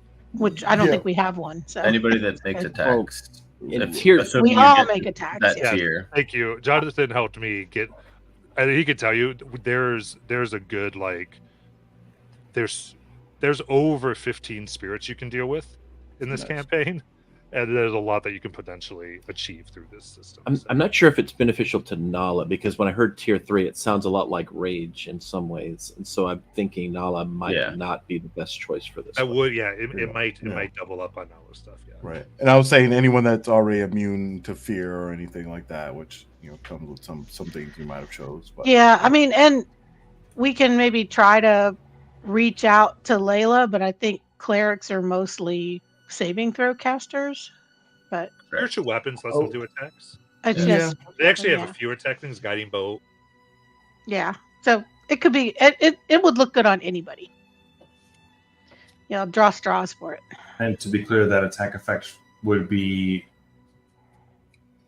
activatable whether or not you're in your normal form, right? Yeah. Right. Yeah. Did you any attack? Well, not necessarily. If Oh. you're a druid, Right. yes, because But if I'm an druids animal- get to keep their ability. No, if a druid who's used your wild shape, you Got get to keep your abilities. That is Okay. part of what wild shape allows you to do. Right. Yeah, polymorph wouldn't. Right. Polymorph would undo that. Would not like Yeah. it. Nala So I will would really bow out. clarify that for a second. As a druid through wild shape, yes. If I had to vote, I would vote people that are probably near people a lot. So the Brynjas, the Torhildas, probably my choices.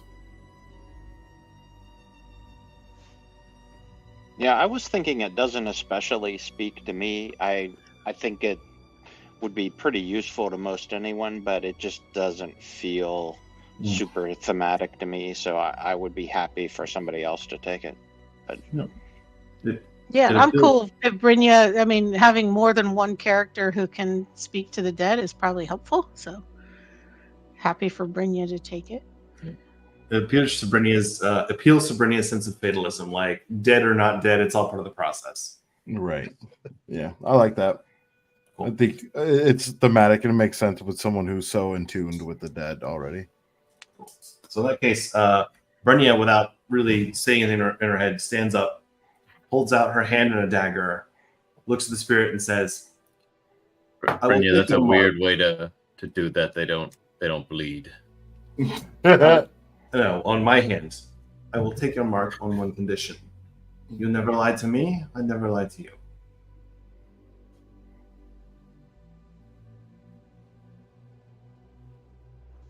The truth of death will be between us always. There. She closes her hand on the knife, pulls it, drips blood in the packs, and accepts it. On the flame. And the fire itself turns crimson. And there's a slight glow, likewise, upon the elder stones.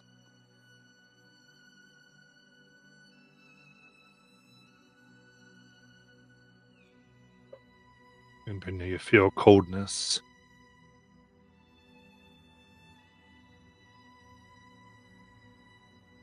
It is done.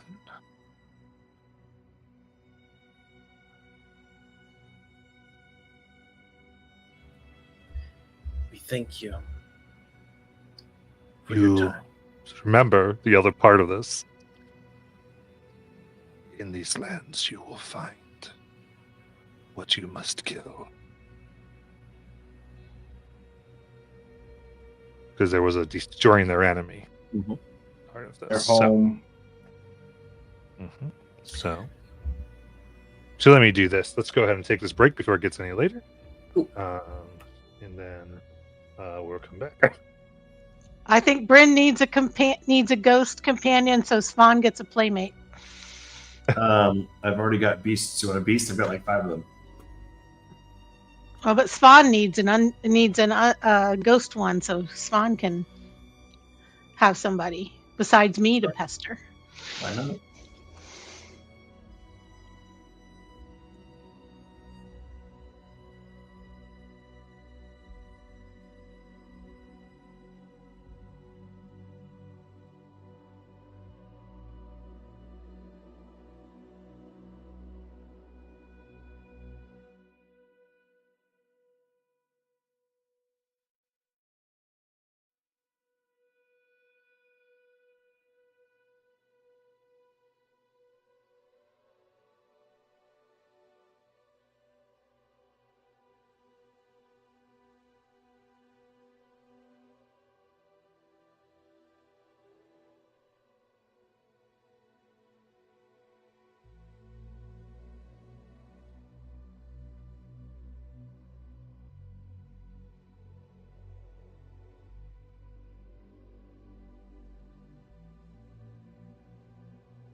Oh.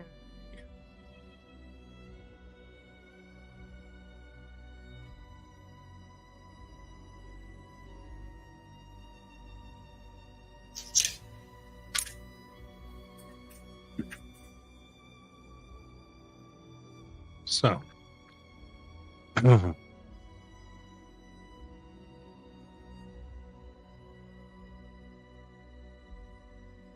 They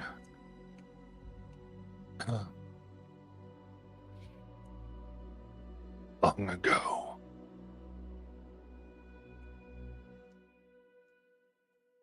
there was a hated one among your people.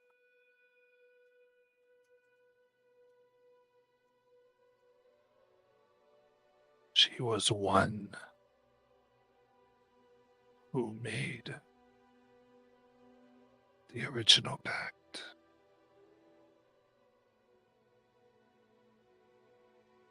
But she did crimes they could not forgive. And so they tossed her into my lands. But she was clever, strong, and blessed of the spirits. But my lands decay all. But she persevered still, and now seeks to usurp my rule.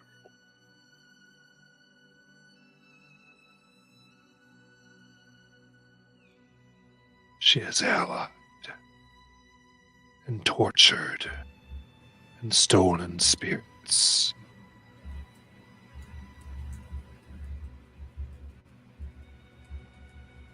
Make her no more.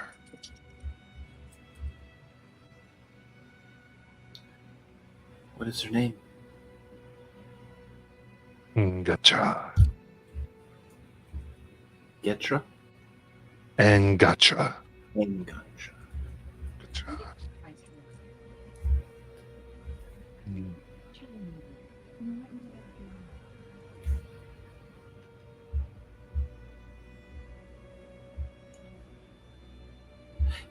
Do you know the crimes she committed?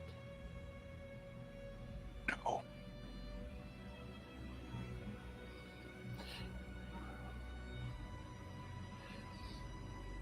Was there any record ever kept on an Ngatra? No. Okay.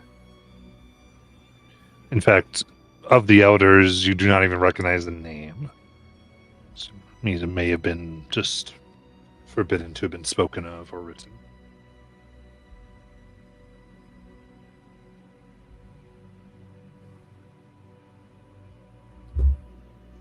Can you tell us any more of her powers so that we might more readily defeat her?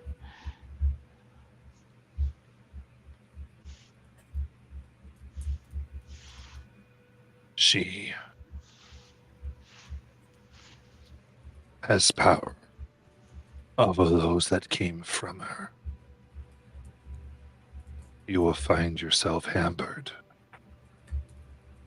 to put an end to her.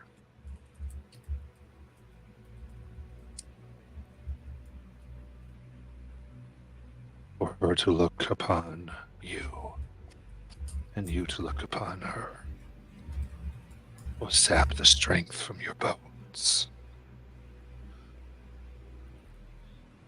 It is from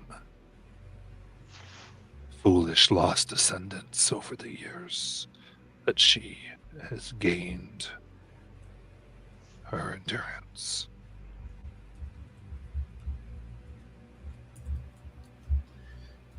Looking upon her not with our own eyes, but through reflection, would this negate her power?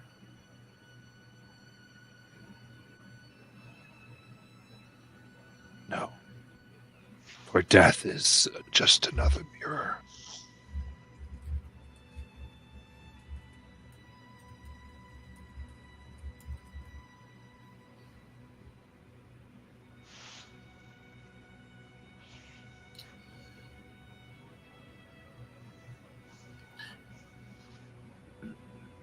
Could you describe what she looks like?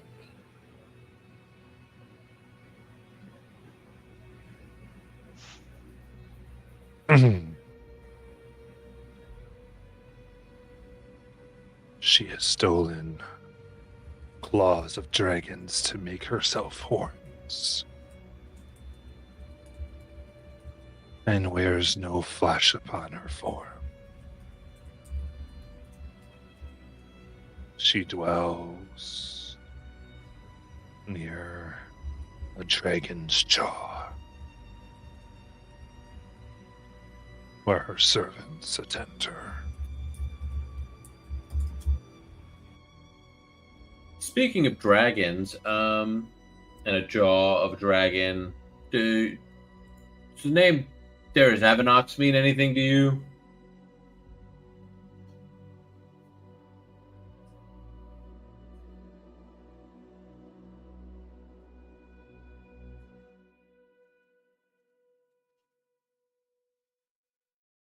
The Great One. Oh, joy.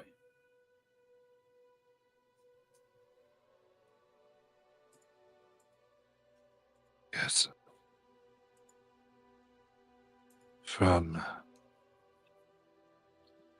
their passing, spirits grew strong.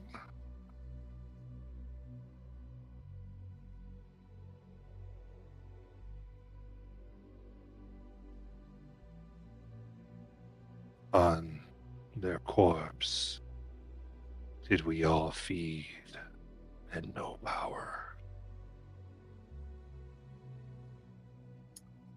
Well, you knew the what. What about a primordial being named Gagazol? Ring a bell? Gagazol.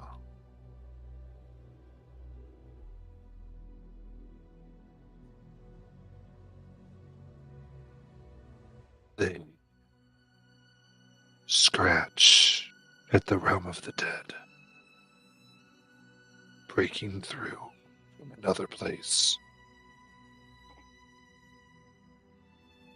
But I know them not, though I hear their roar. They claw. When you hear them, do you see lights of violet? Yes.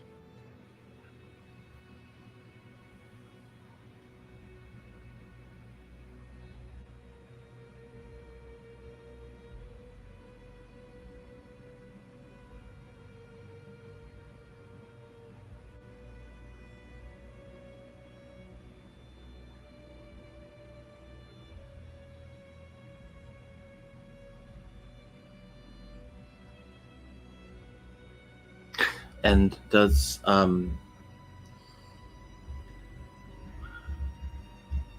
wrote this down. I did write down her name. It's Engatra.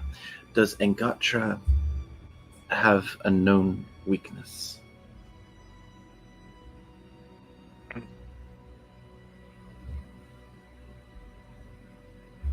No. Okay.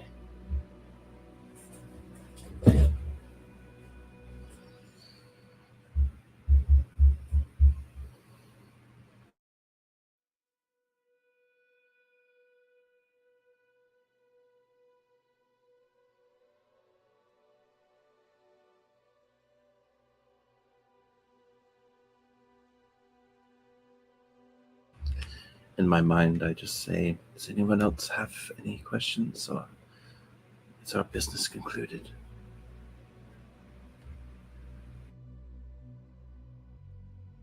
I mean, obviously we have the hunt. Yes,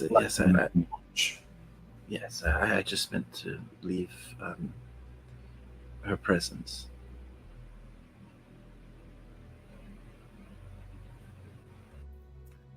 As champion, is there any advice or weapon or possible boon you might grant?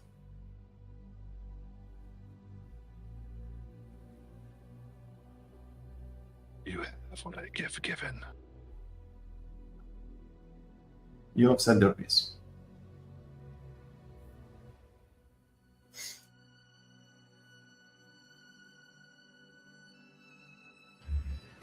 Does anyone else feel like we should drop everyone off at the town before we embark on such a journey?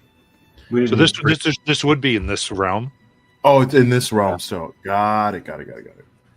Yeah, so we'd be going to go take care of this basically, so that we can pass.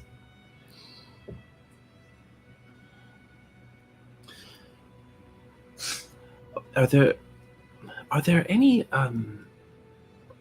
weapons that you have here that perhaps we could borrow, or would our current weapons be useful in this realm?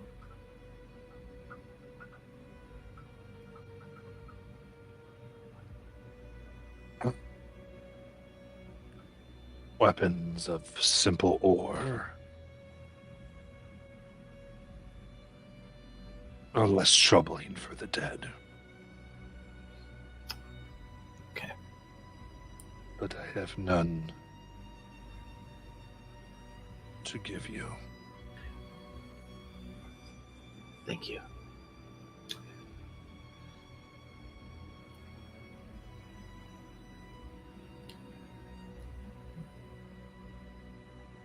Would you allow us to sleep here before we pursue your enemy?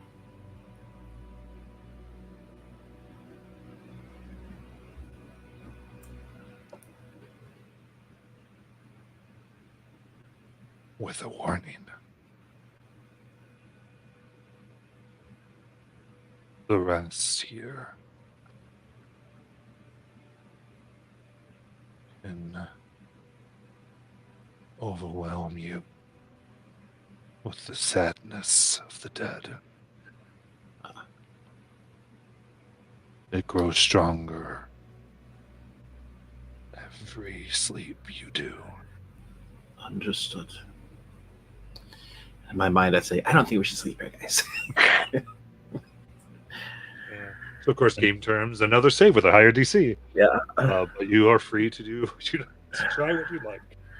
Brynja, I feel like you'll be leading this, so what do you think is our best course? I think finding a damn thing and killing it is probably the smart idea. That's so wise.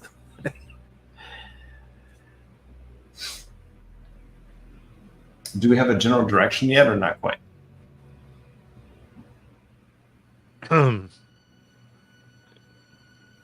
They do have a general way for you to follow. Okay, cool.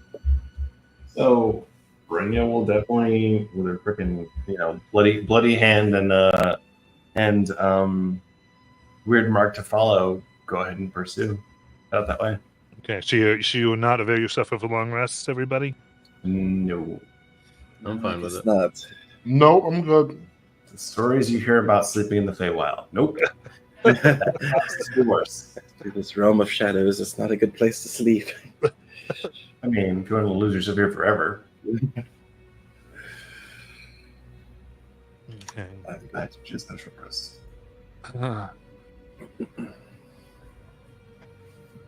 And so they will talk to you, Brynja, as I was saying.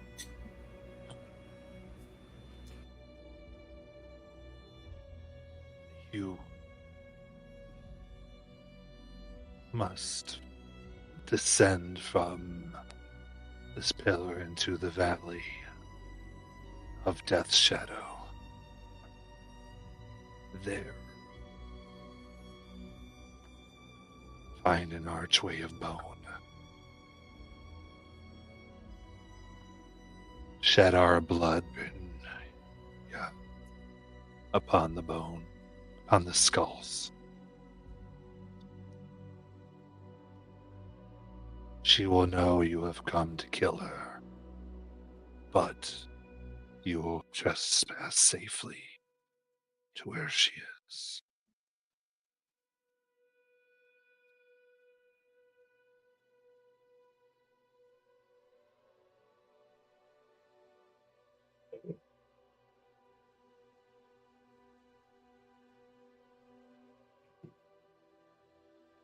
Well, I guess we better get going then.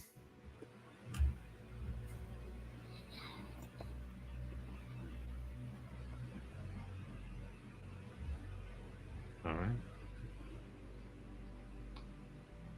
In that case, I want to need someone who's going to be the head lead navigator through Death Shadow Valley. Assuming navigation is probably not the actual role. It'll be a survival check. I will I'll- provide guidance. Ollie, Yes, this is appropriate guidance. Very good. cool. I'll be watching our backs. Do I get a read on the weather in another realm? Is that how that works? There's not really weather to speak of. Okay. So Druidcraft tells me nothing. No. That's why I was asking, because I have it too. Survival plus an extra D4, yes. Off to a good start. And 26. Okay.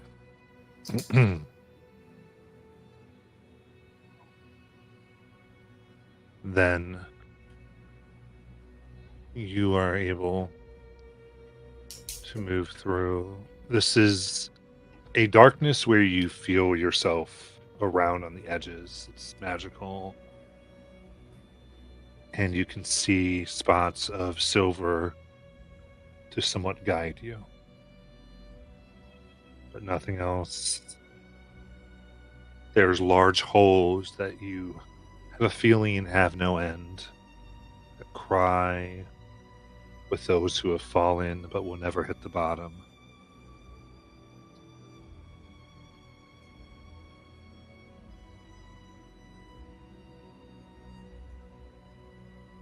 And you finally find your way to the Archway of Bone.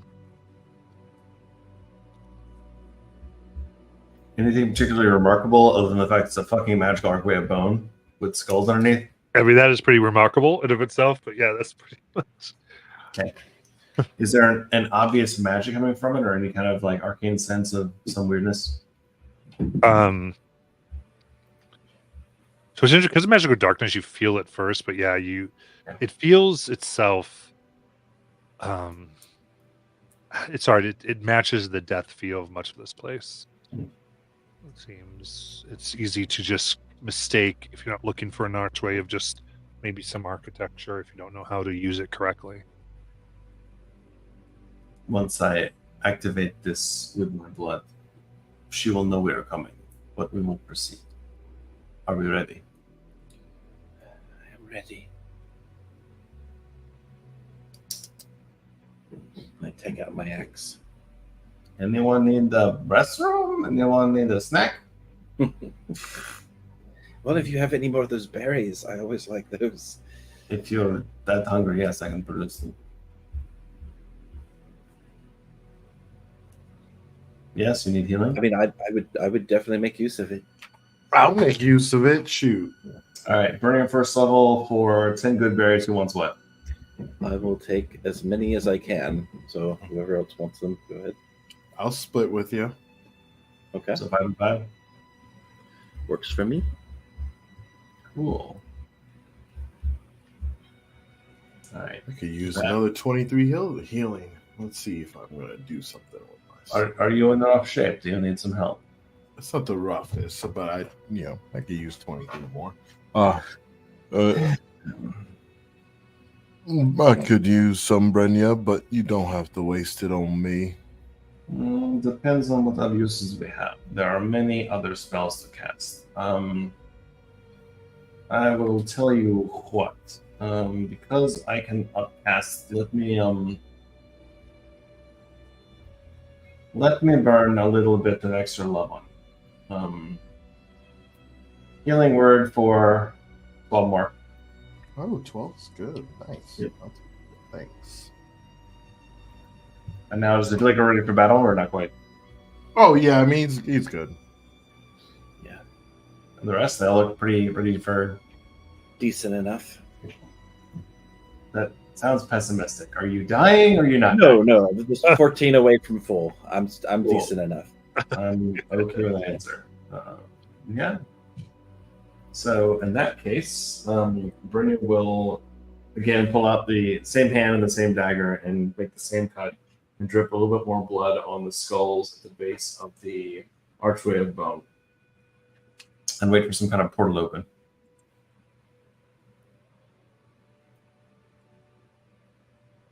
Blood. And you can see that there are streaks of black now within your blood. And they slither around the archway like snakes, covering it almost oily like. And then the oil begins to drip, but stays in a single stream, making the dead and black vines like the hut until it is covered. And the passageway now is thick and ready to be traversed.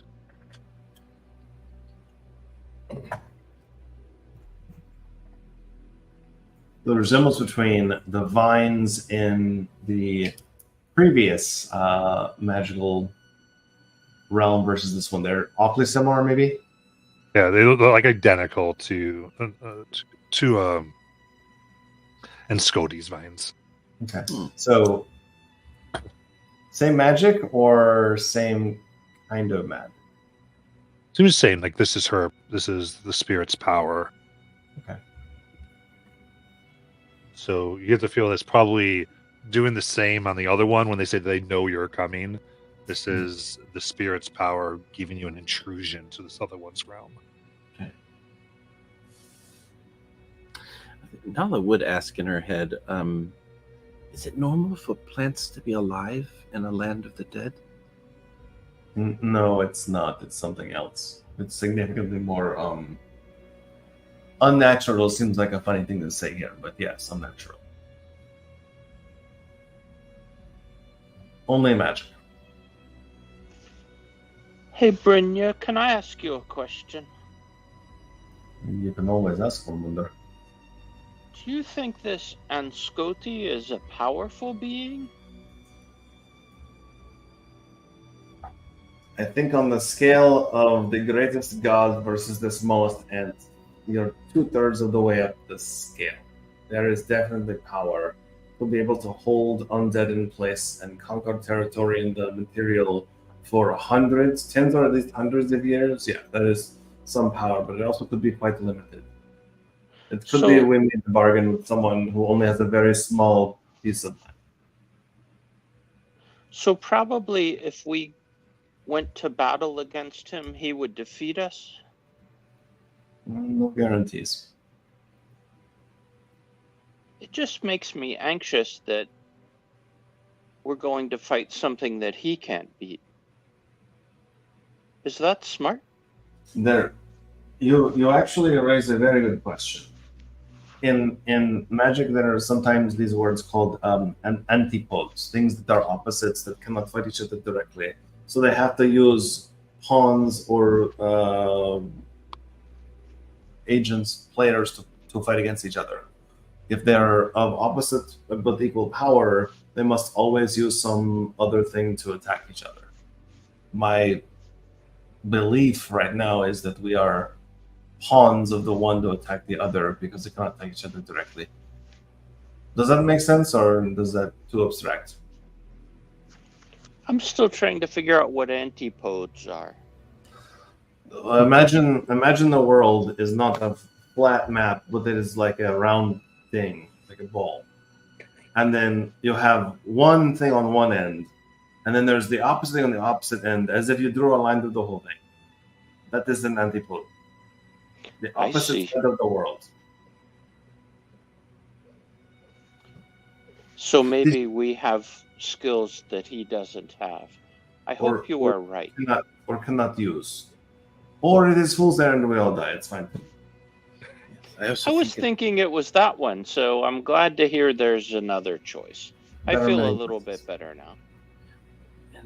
I think the Anscati is female as well, Bromanda. It's rather confusing when they're all a sack of bones. And vines and blood and skulls. Yes, very difficult to ascribe to gender concepts. Very well, shall we? In we go. Okay. And then you immediately find yourselves as you move past these vines that slither around you as you pass through them, feeling almost as if trying to know you. Enter. You see the large dragon jaw. Creatures, and from across the way, levitating on purple mist, green-eyed skeletal woman smiles.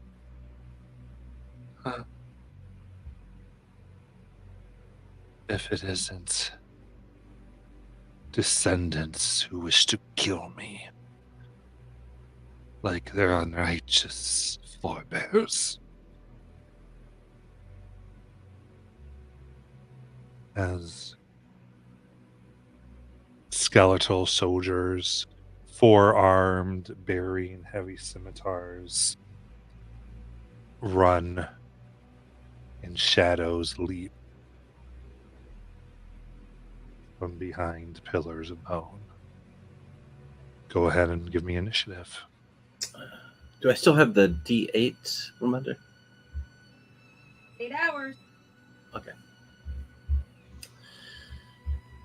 She's much faster than I am. 8 hours is right. Yeah. Oh, nice.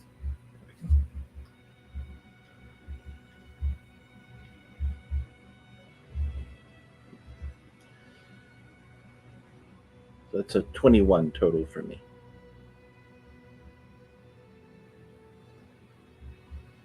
Ignore the Eldritch Blast. I was just seeing if it worked. Shit, that's a 1.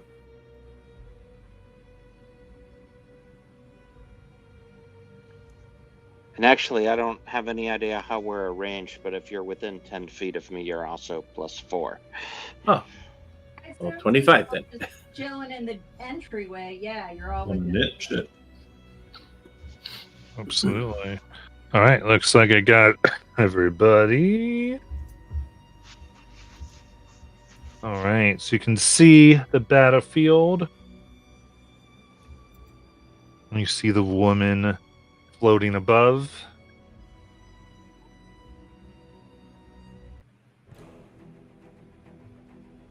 Always, we do have an overhead available. Sweet. Green's the enemy. That is you guys. Merry Christmas. All right. So, Ren, is your turn. That's me. Okay.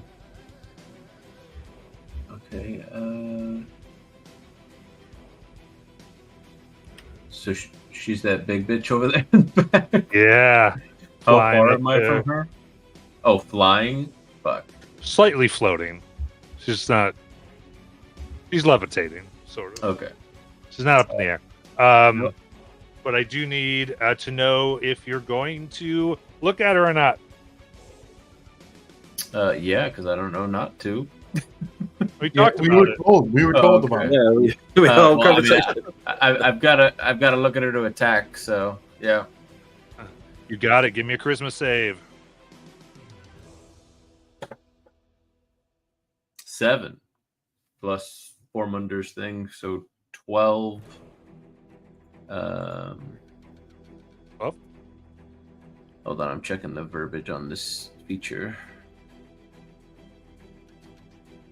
It says when I fail, so I'm assuming that fails. It does fail. I will use my reaction for allies' influence to bump that to 17. Perfect. There you go. And you are unaffected by her gaze. How far am I from her?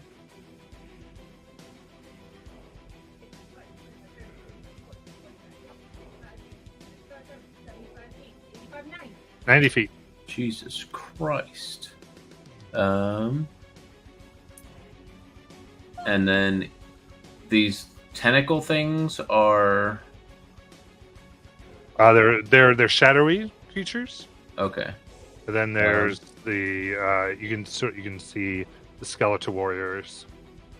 All right. I guess I'm gonna There you move go. up 40 and holding out my.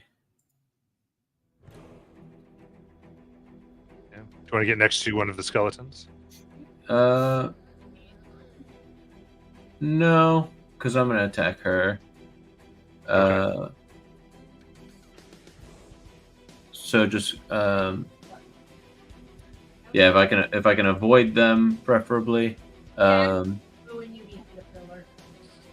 And I just point at her and say Korhomuli as a Name black. Jonathan. What? Skull. She's taunting you. Oh. As a hand reaches out from mine and like stretches and tries to grip at her. Very nice. That is 21. save. Attack. Very good. That hits. That's my chill touch. Nice. All right. 13 necrotic. Okay. Good. You see, it does not do as much, though it does damage her bones slightly. Okay. That's action, reaction, movement. Do I have a bonus? Yeah, I'm gonna do my vital sacrifice. That's my bonus. So I take 4. I've got a blood boon. It's my turn. Okay.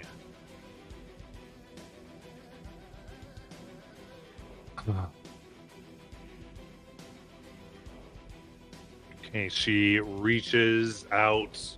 She got higher than 25. Wait, sorry, what was the final of somebody? Ren got a 28 and I got a 25 Ah, plus the 4. I didn't get the 4. Okay, let me double check everyone's initial numbers before we do more. 28 is correct, and then so Azariah is 21 or no? 24, but plus 4. Everyone should have plus 4 being close Okay, to so the board member. you're 25. Let me add 4 to everybody then. Sorry about that. No, you're good. You're good. I just wanted to make sure. I was like, man, that's she quit. Yeah, I mean, she got high. I think it'd get this higher than you. Okay, and then okay, so that puts Brenya at 24, and Torhilda at 22, and Nala at 19. No, Nala is at 25 25. Okay, because she had the D8. gotcha. And Bormunda at 18, or did you already get yours? No, mine already is. I'm Okay. always within 10 feet of myself. So you're it turns 13. out. Okay, cool. That.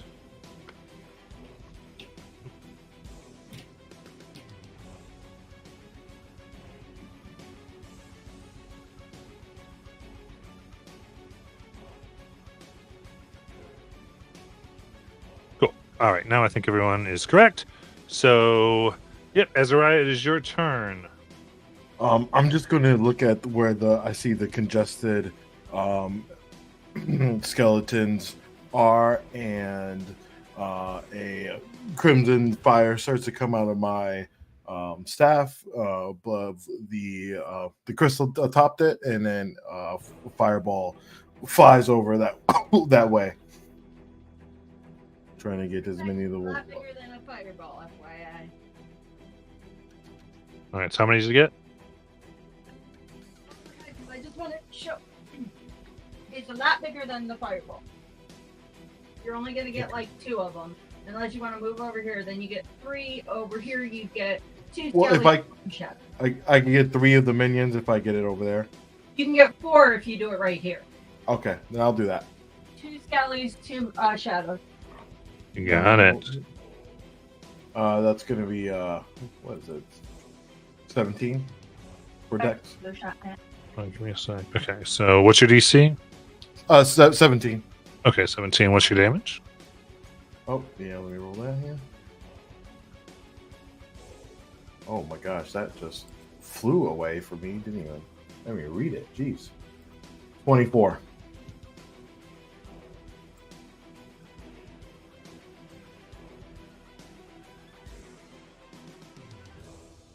Were you able to hear me? 24? Yeah, sorry, I got the 24. Oh. Just Okay. applying everything. Okay, they first I take 24. Okay, so those 2 shadows are destroyed.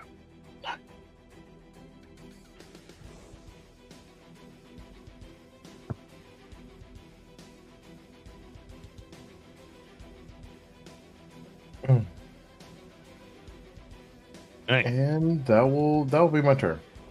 You got it. Then Nala.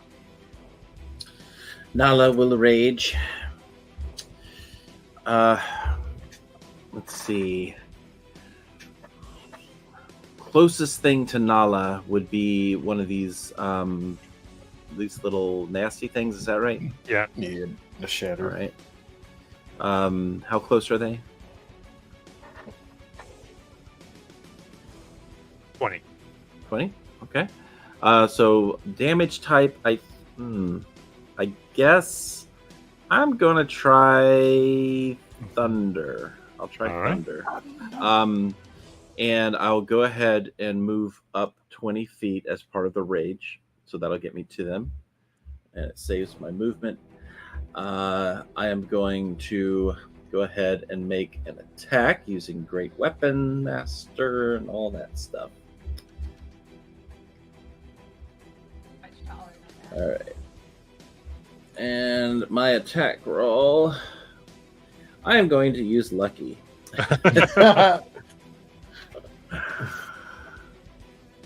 It's a 22 to hit. Yes. Okay. That one will do. It'll be 20 plus 1, 21 thunder damage. Okay. As you put that out, it does look like they're resistant to the thunder. Okay. They So they take a little bit of damage then. Okay. But I will go ahead and I'll attack them again. Because I can't change type yet. So my next turn. I'll go ahead and attack them again. Actually, so I'm assuming, I'm sorry, because I forgot to ask, but Azariah and Nala, are you averting your gaze or no? I'm not looking at her since I'm attacking one of the other things. So basically, the way this will work is to not look at her will also give you disadvantage on the other things. Oh, to be honest, if I had known that, I would have been heading toward her. But that's okay. From my distance, how far is she from me? 20 that you moved or prior? I guess from here. That would have 5.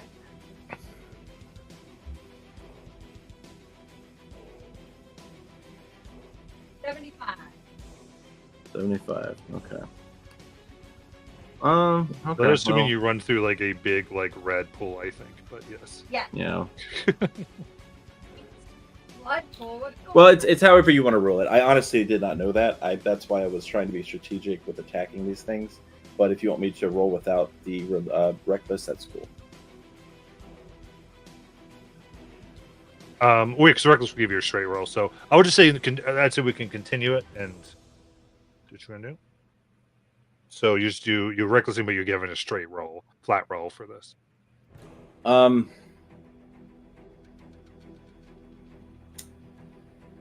Yeah, because I've already used lucky. Crap. Okay. Hold on. I'm not going to use great weapon then on this. Yeah. No point.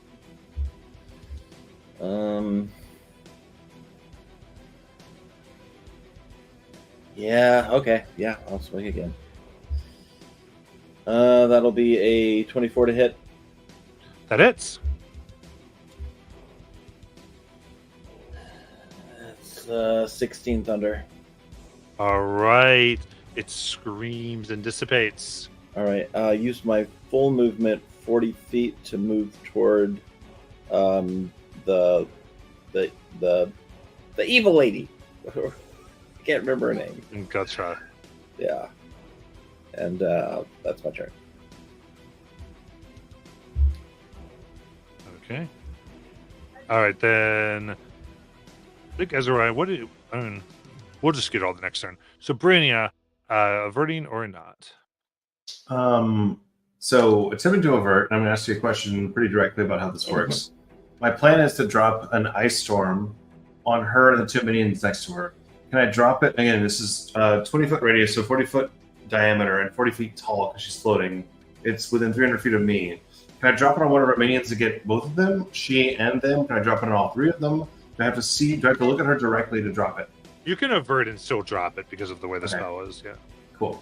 Let's do that. It's an ice storm. It's going to be DC 17 dex save for all three of them. How big is the thing again? 40 wide and 40 tall.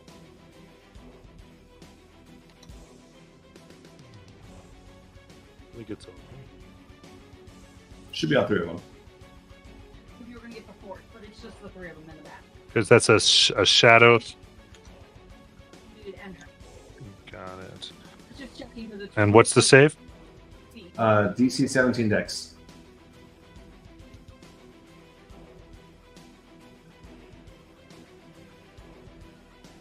Okay, she passes. So half damage. Okay, I think you got to roll. Tell me what that is.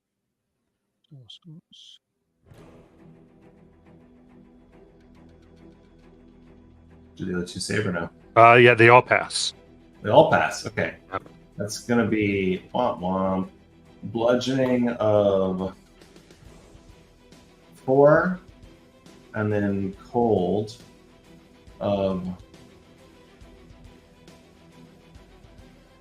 12. Okay. And that is my whole turn. I cannot cast twice in a round, so I'm good. Okay. The shadows do not suffer from the cold. Okay. Are they resistant, or are they just not taking any damage at all? They're immune from the cold. Not all dangerous, scary skeleton things are, but okay, cool. The skeletons, though, are taking the damage that they should. Cool. You want to move or anything? Great question. How pumped up am I with the others? I still have 2 or 3 around me, You chilling in the back. so I'm still clumped up with them, right? 30 feet of walking. Let me go from the camera. Actually, towards you, Paula. Pretty much hard left on the camera, spread out, not towards the bad guys. Give me some space. But yeah, exactly. Give me some distance. Perfect. Thank you. You're welcome.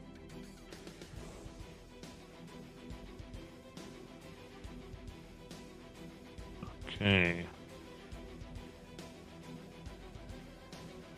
Oh, perfect. Okay. So, all right. Now they're raise their claw at Renariel.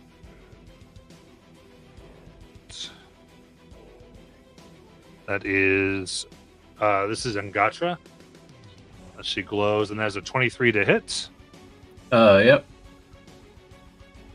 So is this like a super ranged attack? There's a ranged attack, yeah. Got it. Okay. I was just curious because you said claw, so I was like, Yeah, she's like raising her claw. And, oh, gotcha. yeah. Because if she was next to me, I was gonna hit her back. I gotcha.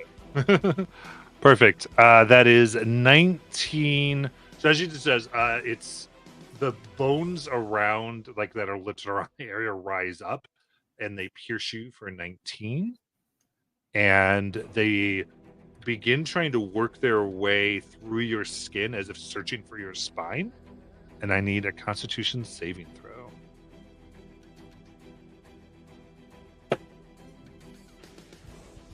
Uh, 22. 22. You resist their mission. And it will do it one more time.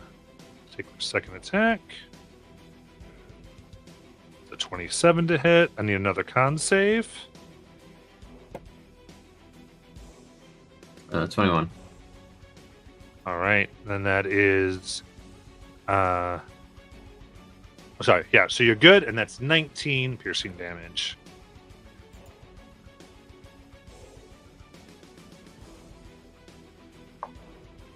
All right. So, onto the shadows. Our department at 40 feet. Shadow?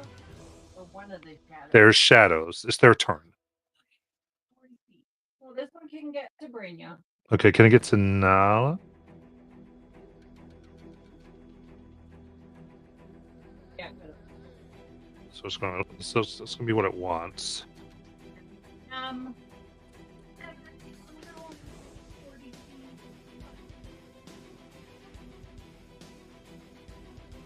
And almost get to Ren. Okay. All right. Then it's going to want to be in front of Ren, not behind Ren. Oh. Okay. It's hard to say. Okay, that's right. I was looking at the wrong thing. You're correct. All right. I know. You got it. All right. So, 40 feet. 5 feet away.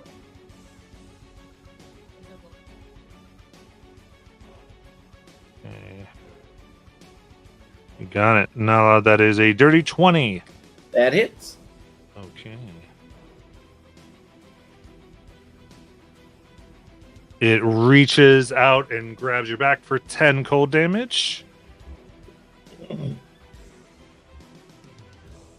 chills of the dead, and your dexterity score is reduced by 2.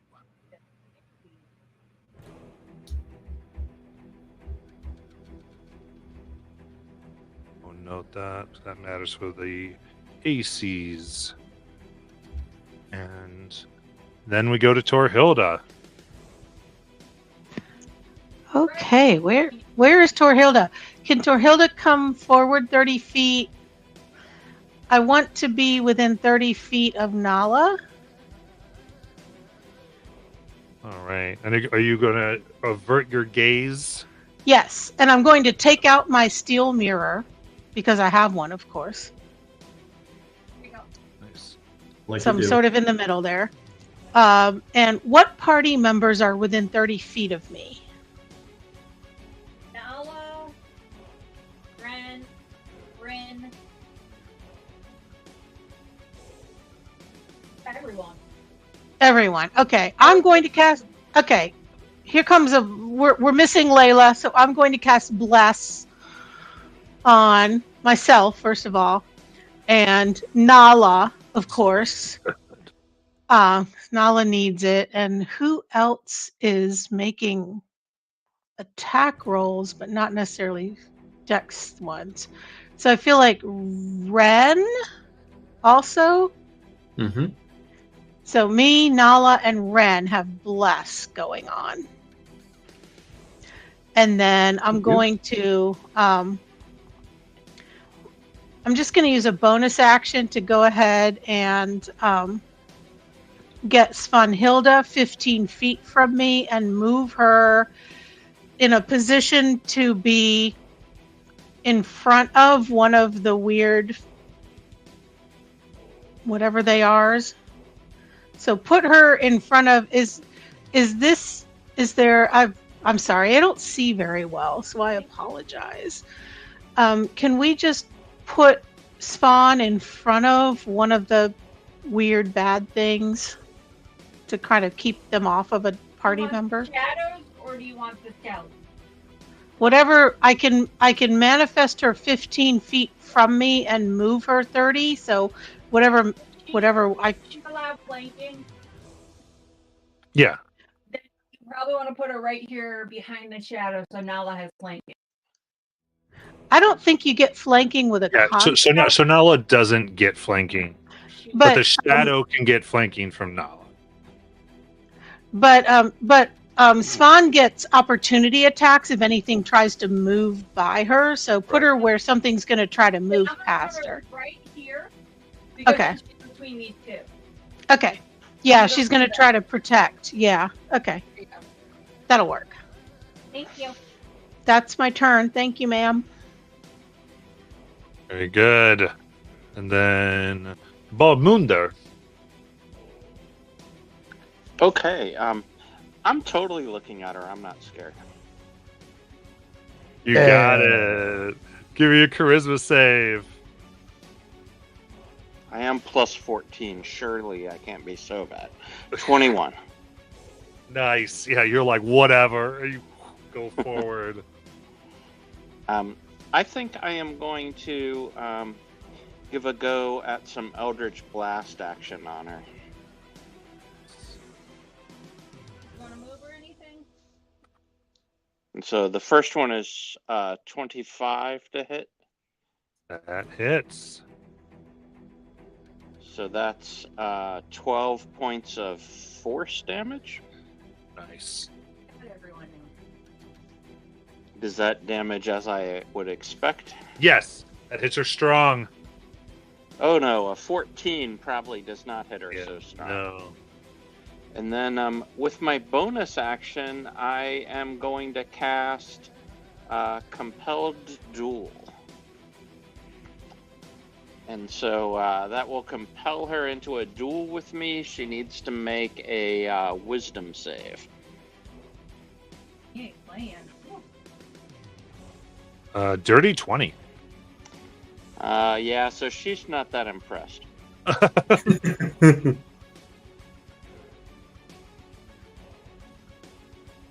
That unfortunately... Oh, I guess I have some movement, huh? I will... I too will try to interpose myself between a shadow or a skeleton and a party member. I don't really care who, if there's anybody I can get to in my 30 feet.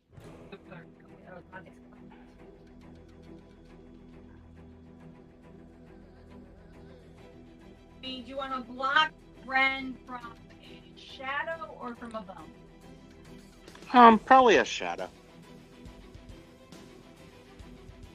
Okay. Very good. All right. She breathes the mint.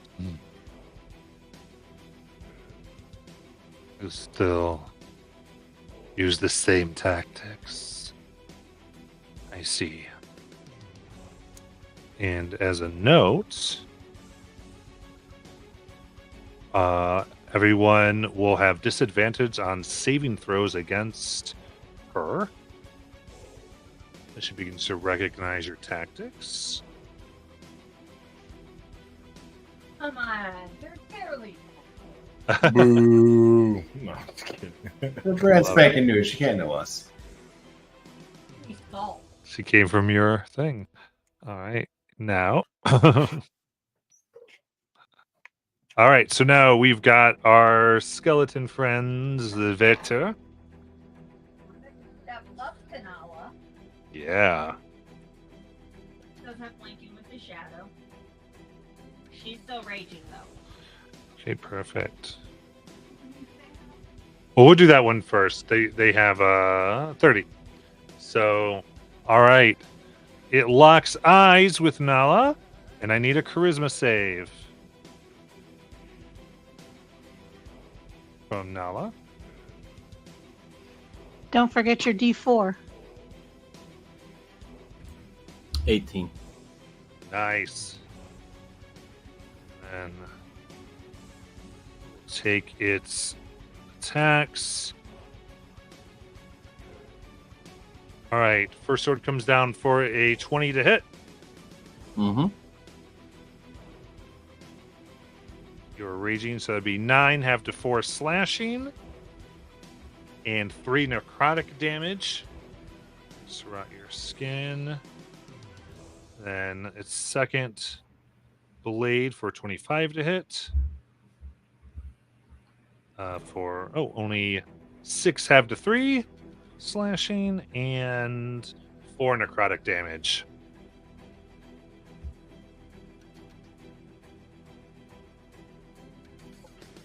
All right. Tell me the next one, Art Department? Correct? Yeah.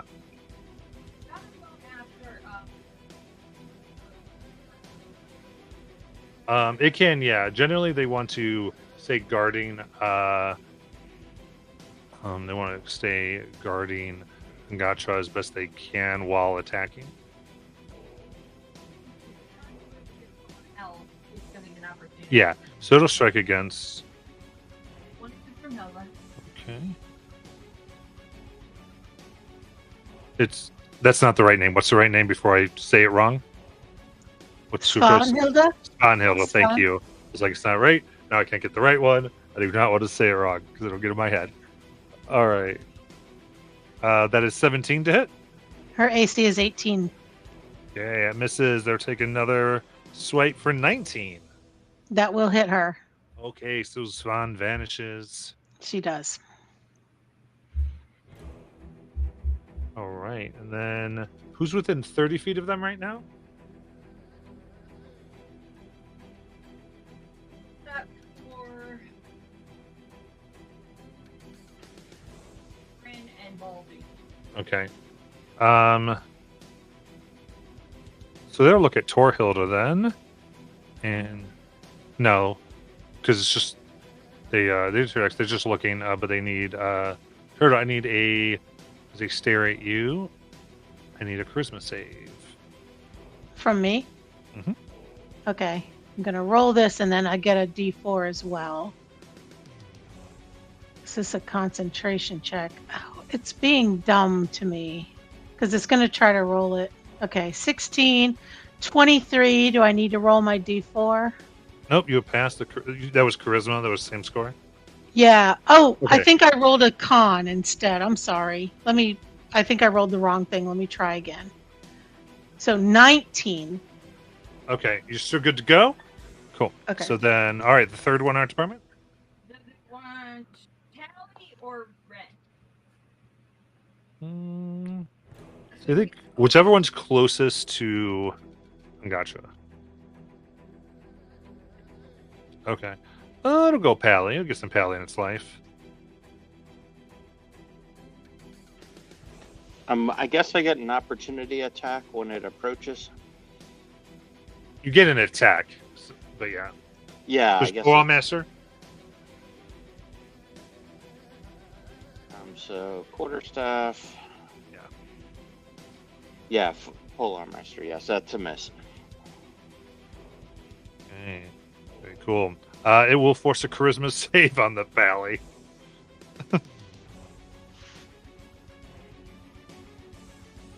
18.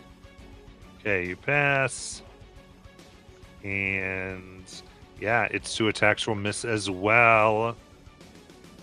Does not have enough movement to get it. One, Okay, you or whatever. let's see here. I guess it will go ahead and get within 30 of Ren if it can.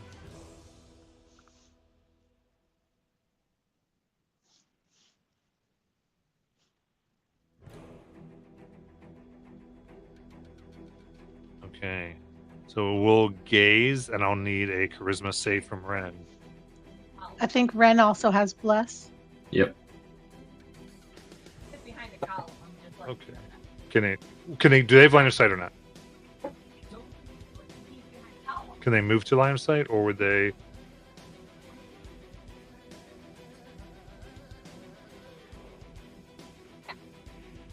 Okay.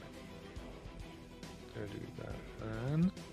All right. So charisma save for Ren. 22. There we go. And then you see from their lower two swords glow with black energy as bolts of energy come from them towards you. That is 19. I will wave my arm, and you'll see a black force energy shield raise up. Nice. So 22 is my AC now. And a 23. All right, that'll hit.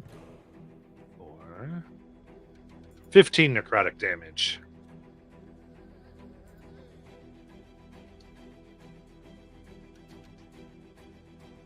All right, then we're up to Ren. Can I get up to this lady or no? Our department. Looks like they've got 40 feet of movement. Correct. I'm gonna take an opportunity to attack. Yeah, so you get up if you take some op attacks.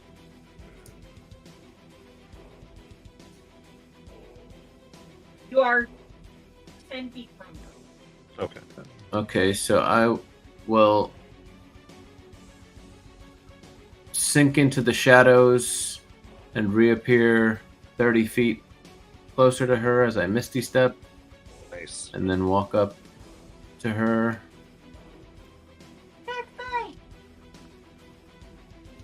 And then I will swing with my falchion. I will miss on a natural 1. What?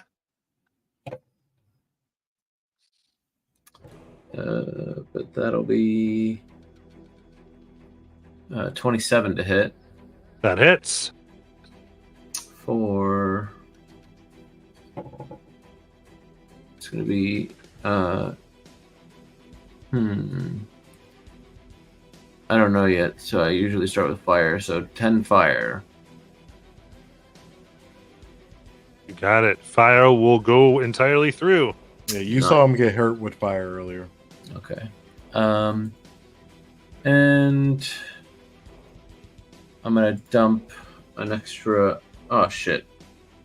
Matt, is her save thing every turn, or once you save you're good? It's every turn. Okay, hold on, let me roll that. And what is it again? Charisma? Charisma disadvantage. But you're fine. Yeah. Okay, so then that would be only a 13. 13 makes it. Oh, okay, sweet. So then we can continue. But I'm dumping the extra. Oh wait, fuck.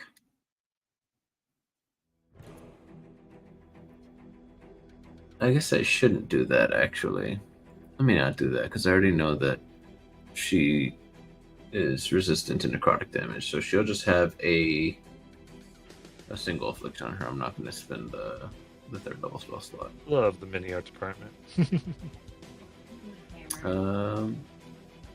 So that's my turn. She's got one affliction on her. All right. Azariah, tell me if you're looking or not. The only person I'm really trying to look at is Bormunder, who just ran past me, and I'm surveying the battlefield to see once I run up to follow him with my 30 feet of movement. If I use 60 feet of movement per se, of flying through things, how many baddies can I get in with that 60 feet of movement within 5 feet of myself, zipping through them? Figuring it out. Yeah, so yeah, I would start there. I would start by Bormunder and try to like horseshoe around. So yeah, I'd start right there, and then with 60 feet of movement, zip through them. Are you going to take op attack? No, I would not. Okay.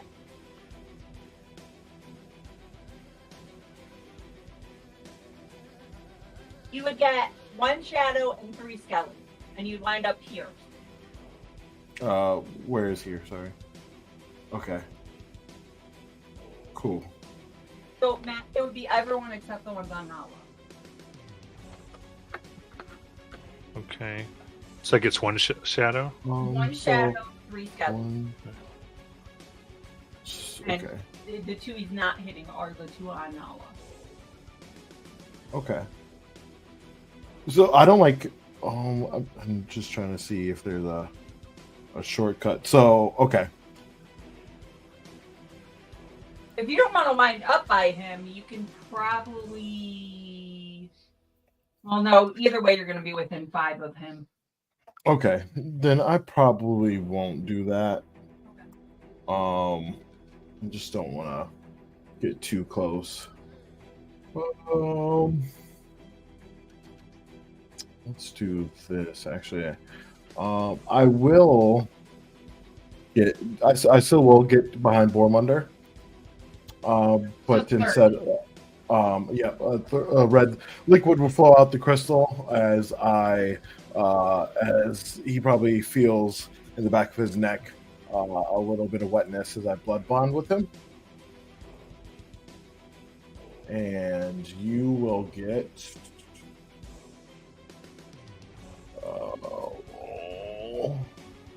this here. All right, you get 20 temporary help points.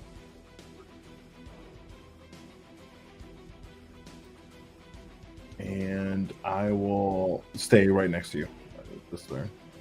And that's it. All right. Then Nala, about the gaze, and then we'll go. What's that? Just what, or if you're looking or not. I'm already looking because they locked eyes with me. The one thing did, but are you looking at the?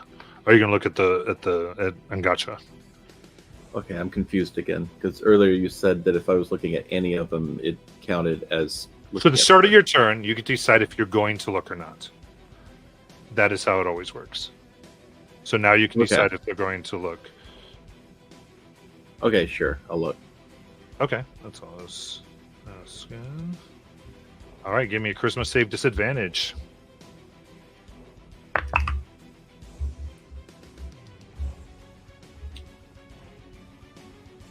Um, 19. 19. All right. You're good to go. All right. All right. Just lost my thinking. These things that I'm around right now, did they have I seen them take damage? Yeah, they've taken different types of damage. Fire. I saw them take cold or fire because I remember it's Fire. something fire. You've seen them take fire, yeah. All right. In that case, I'll bonus action switch to fire. And I will go ahead and use great weapon, all that. And I'm going to attack the one right in front of me. Okay, is it Shadow or Skelly? The one in front of her is Skelly. Thank you. Dirty 20. That hits.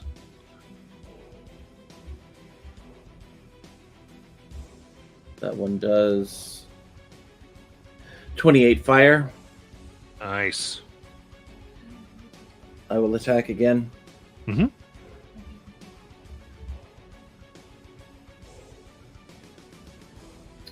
It's a 15.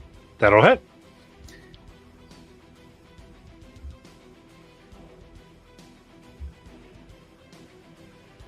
That's 27 fire. Nice. Damn. He's still up. It is.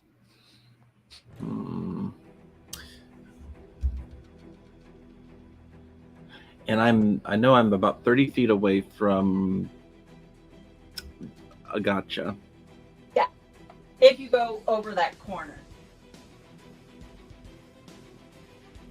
Corner of the pit. Oh, okay. Is that lava? blood. It's a Blood. mystical pool of blood. All right. How much movement is it to work around it? They'd be an extra 5 feet. Oh, It's extra okay. 5 feet. Yeah, because I had her just going through the one corner to get 30. So if she does Yeah. that corner, about 35. Well, You're no. gonna get an opportunity attack. Yeah. I think I'll wait and see if these get taken care of. I'll just wait here. All right. Then Brynja, So your gaze is looking. Brynja is doing an unusually high level of spell casting recently. This particular battle. I'm not sure if it's the new mark she's got, the burning scar on her hands, or something. But like she's looking to land some spells at this point. So if I get overhead view, Yep. I'd love to know 2 things. Number 1, which critters are resistant to cold? Yeah, absolutely. So, get you. So what you've determined is, you determined that the shadows are immune to cold, Okay. and that's it. That's the only thing with cold. All right. So, Arthur, if I were trying to plant the cone of cold for maximum effect, maybe involving in good start, maybe not. What's my best shot with 30 feet of movement? And so, you do want to avoid allies, right? I guess this time, I suppose. 30 feet of... Oh, 30 feet of movement, and then I'm planning for the maximum total damage yeah. across minions, etc. And if in good turns involved, that's great too. Yep, that's pretty much what I'm looking for. Want to get her, you're going to get less people. Understood. If you want to get the most people, if you come right over here, Right. you got 1, 2 shadows, 3 skellies. Right, but you said shadows are immune, right? You do get 3 skellies. That's right. Hold up, then I forgot. Hold on. If they're immune, why would you fucking care? Dang. Roger that. And if it hurts her, that's great too, because like full person. Okay. So, not trying to get the most amount of people because you don't give a shit about shadows. Right. Up here, Oh, how classy. Yep. Shoot across the pool. you get 2 skellies and her. Did you Let's get do- Renrail? Yeah, you're gonna hit Ren. He doesn't have cold resistance, as best I can tell, right? Not that you're aware of. And he seems healthy or not healthy? I'm bloody. Shit. Then why don't you aim for the 3 skellies, and I can move you back a little bit from combat. Oh wait, this is Wednesday. Friendly fire is a thing. Never mind. Friendly fire is a thing, right? Yeah. Wednesday is notorious for hurting each other. It's all good. 2 seconds.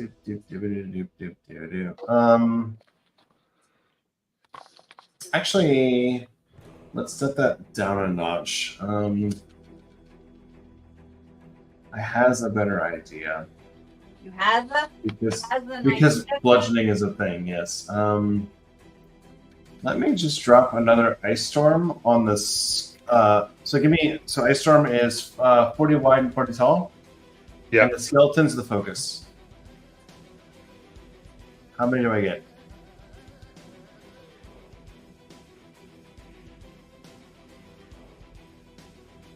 Are you again trying not to get friends?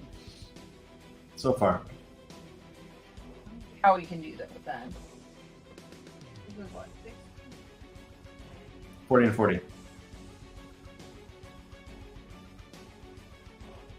Okay, if you angle it correctly, you can get 2 of the shadows, 3 of the bone guys, no friends. Cool. Sounds fantastic. And Ice Storm is 2d8 bludgeoning and 46 cold, so the ones that don't actually take cold damage will be fine too. Let's do that. That's all the bads except Ngacha, right? Pretty much, yes. Is that right, Art Department? No, you're missing 1 skelly. Missing the 1 skelly. Okay. So that's a Dex 17 save. Okay. Is that missing the one that's near Nala? Yep. Okay, cool. And everybody else, though. All right, perfect. So, got All right. 2 so far passing. All right, the Skellies 2 make it, 1 fails. And both shadows are getting hit.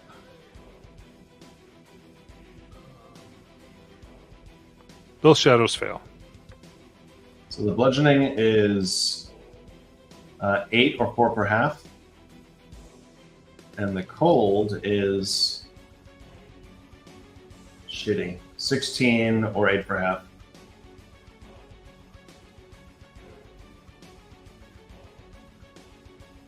Said 16 or 8 for half. Correct. All right, sounds good. Yep, I have no useful bonus. From where I am, I'm not engaged in melee. So let me actually let me pull back by about 10 feet, maybe. Perfect. All right. Oh, very good. In that case, it is Angacha's turn and the end of our session for tonight. We'll come back to this next week. Watching, thanks so much, and we'll see how they do. And Bye, loser.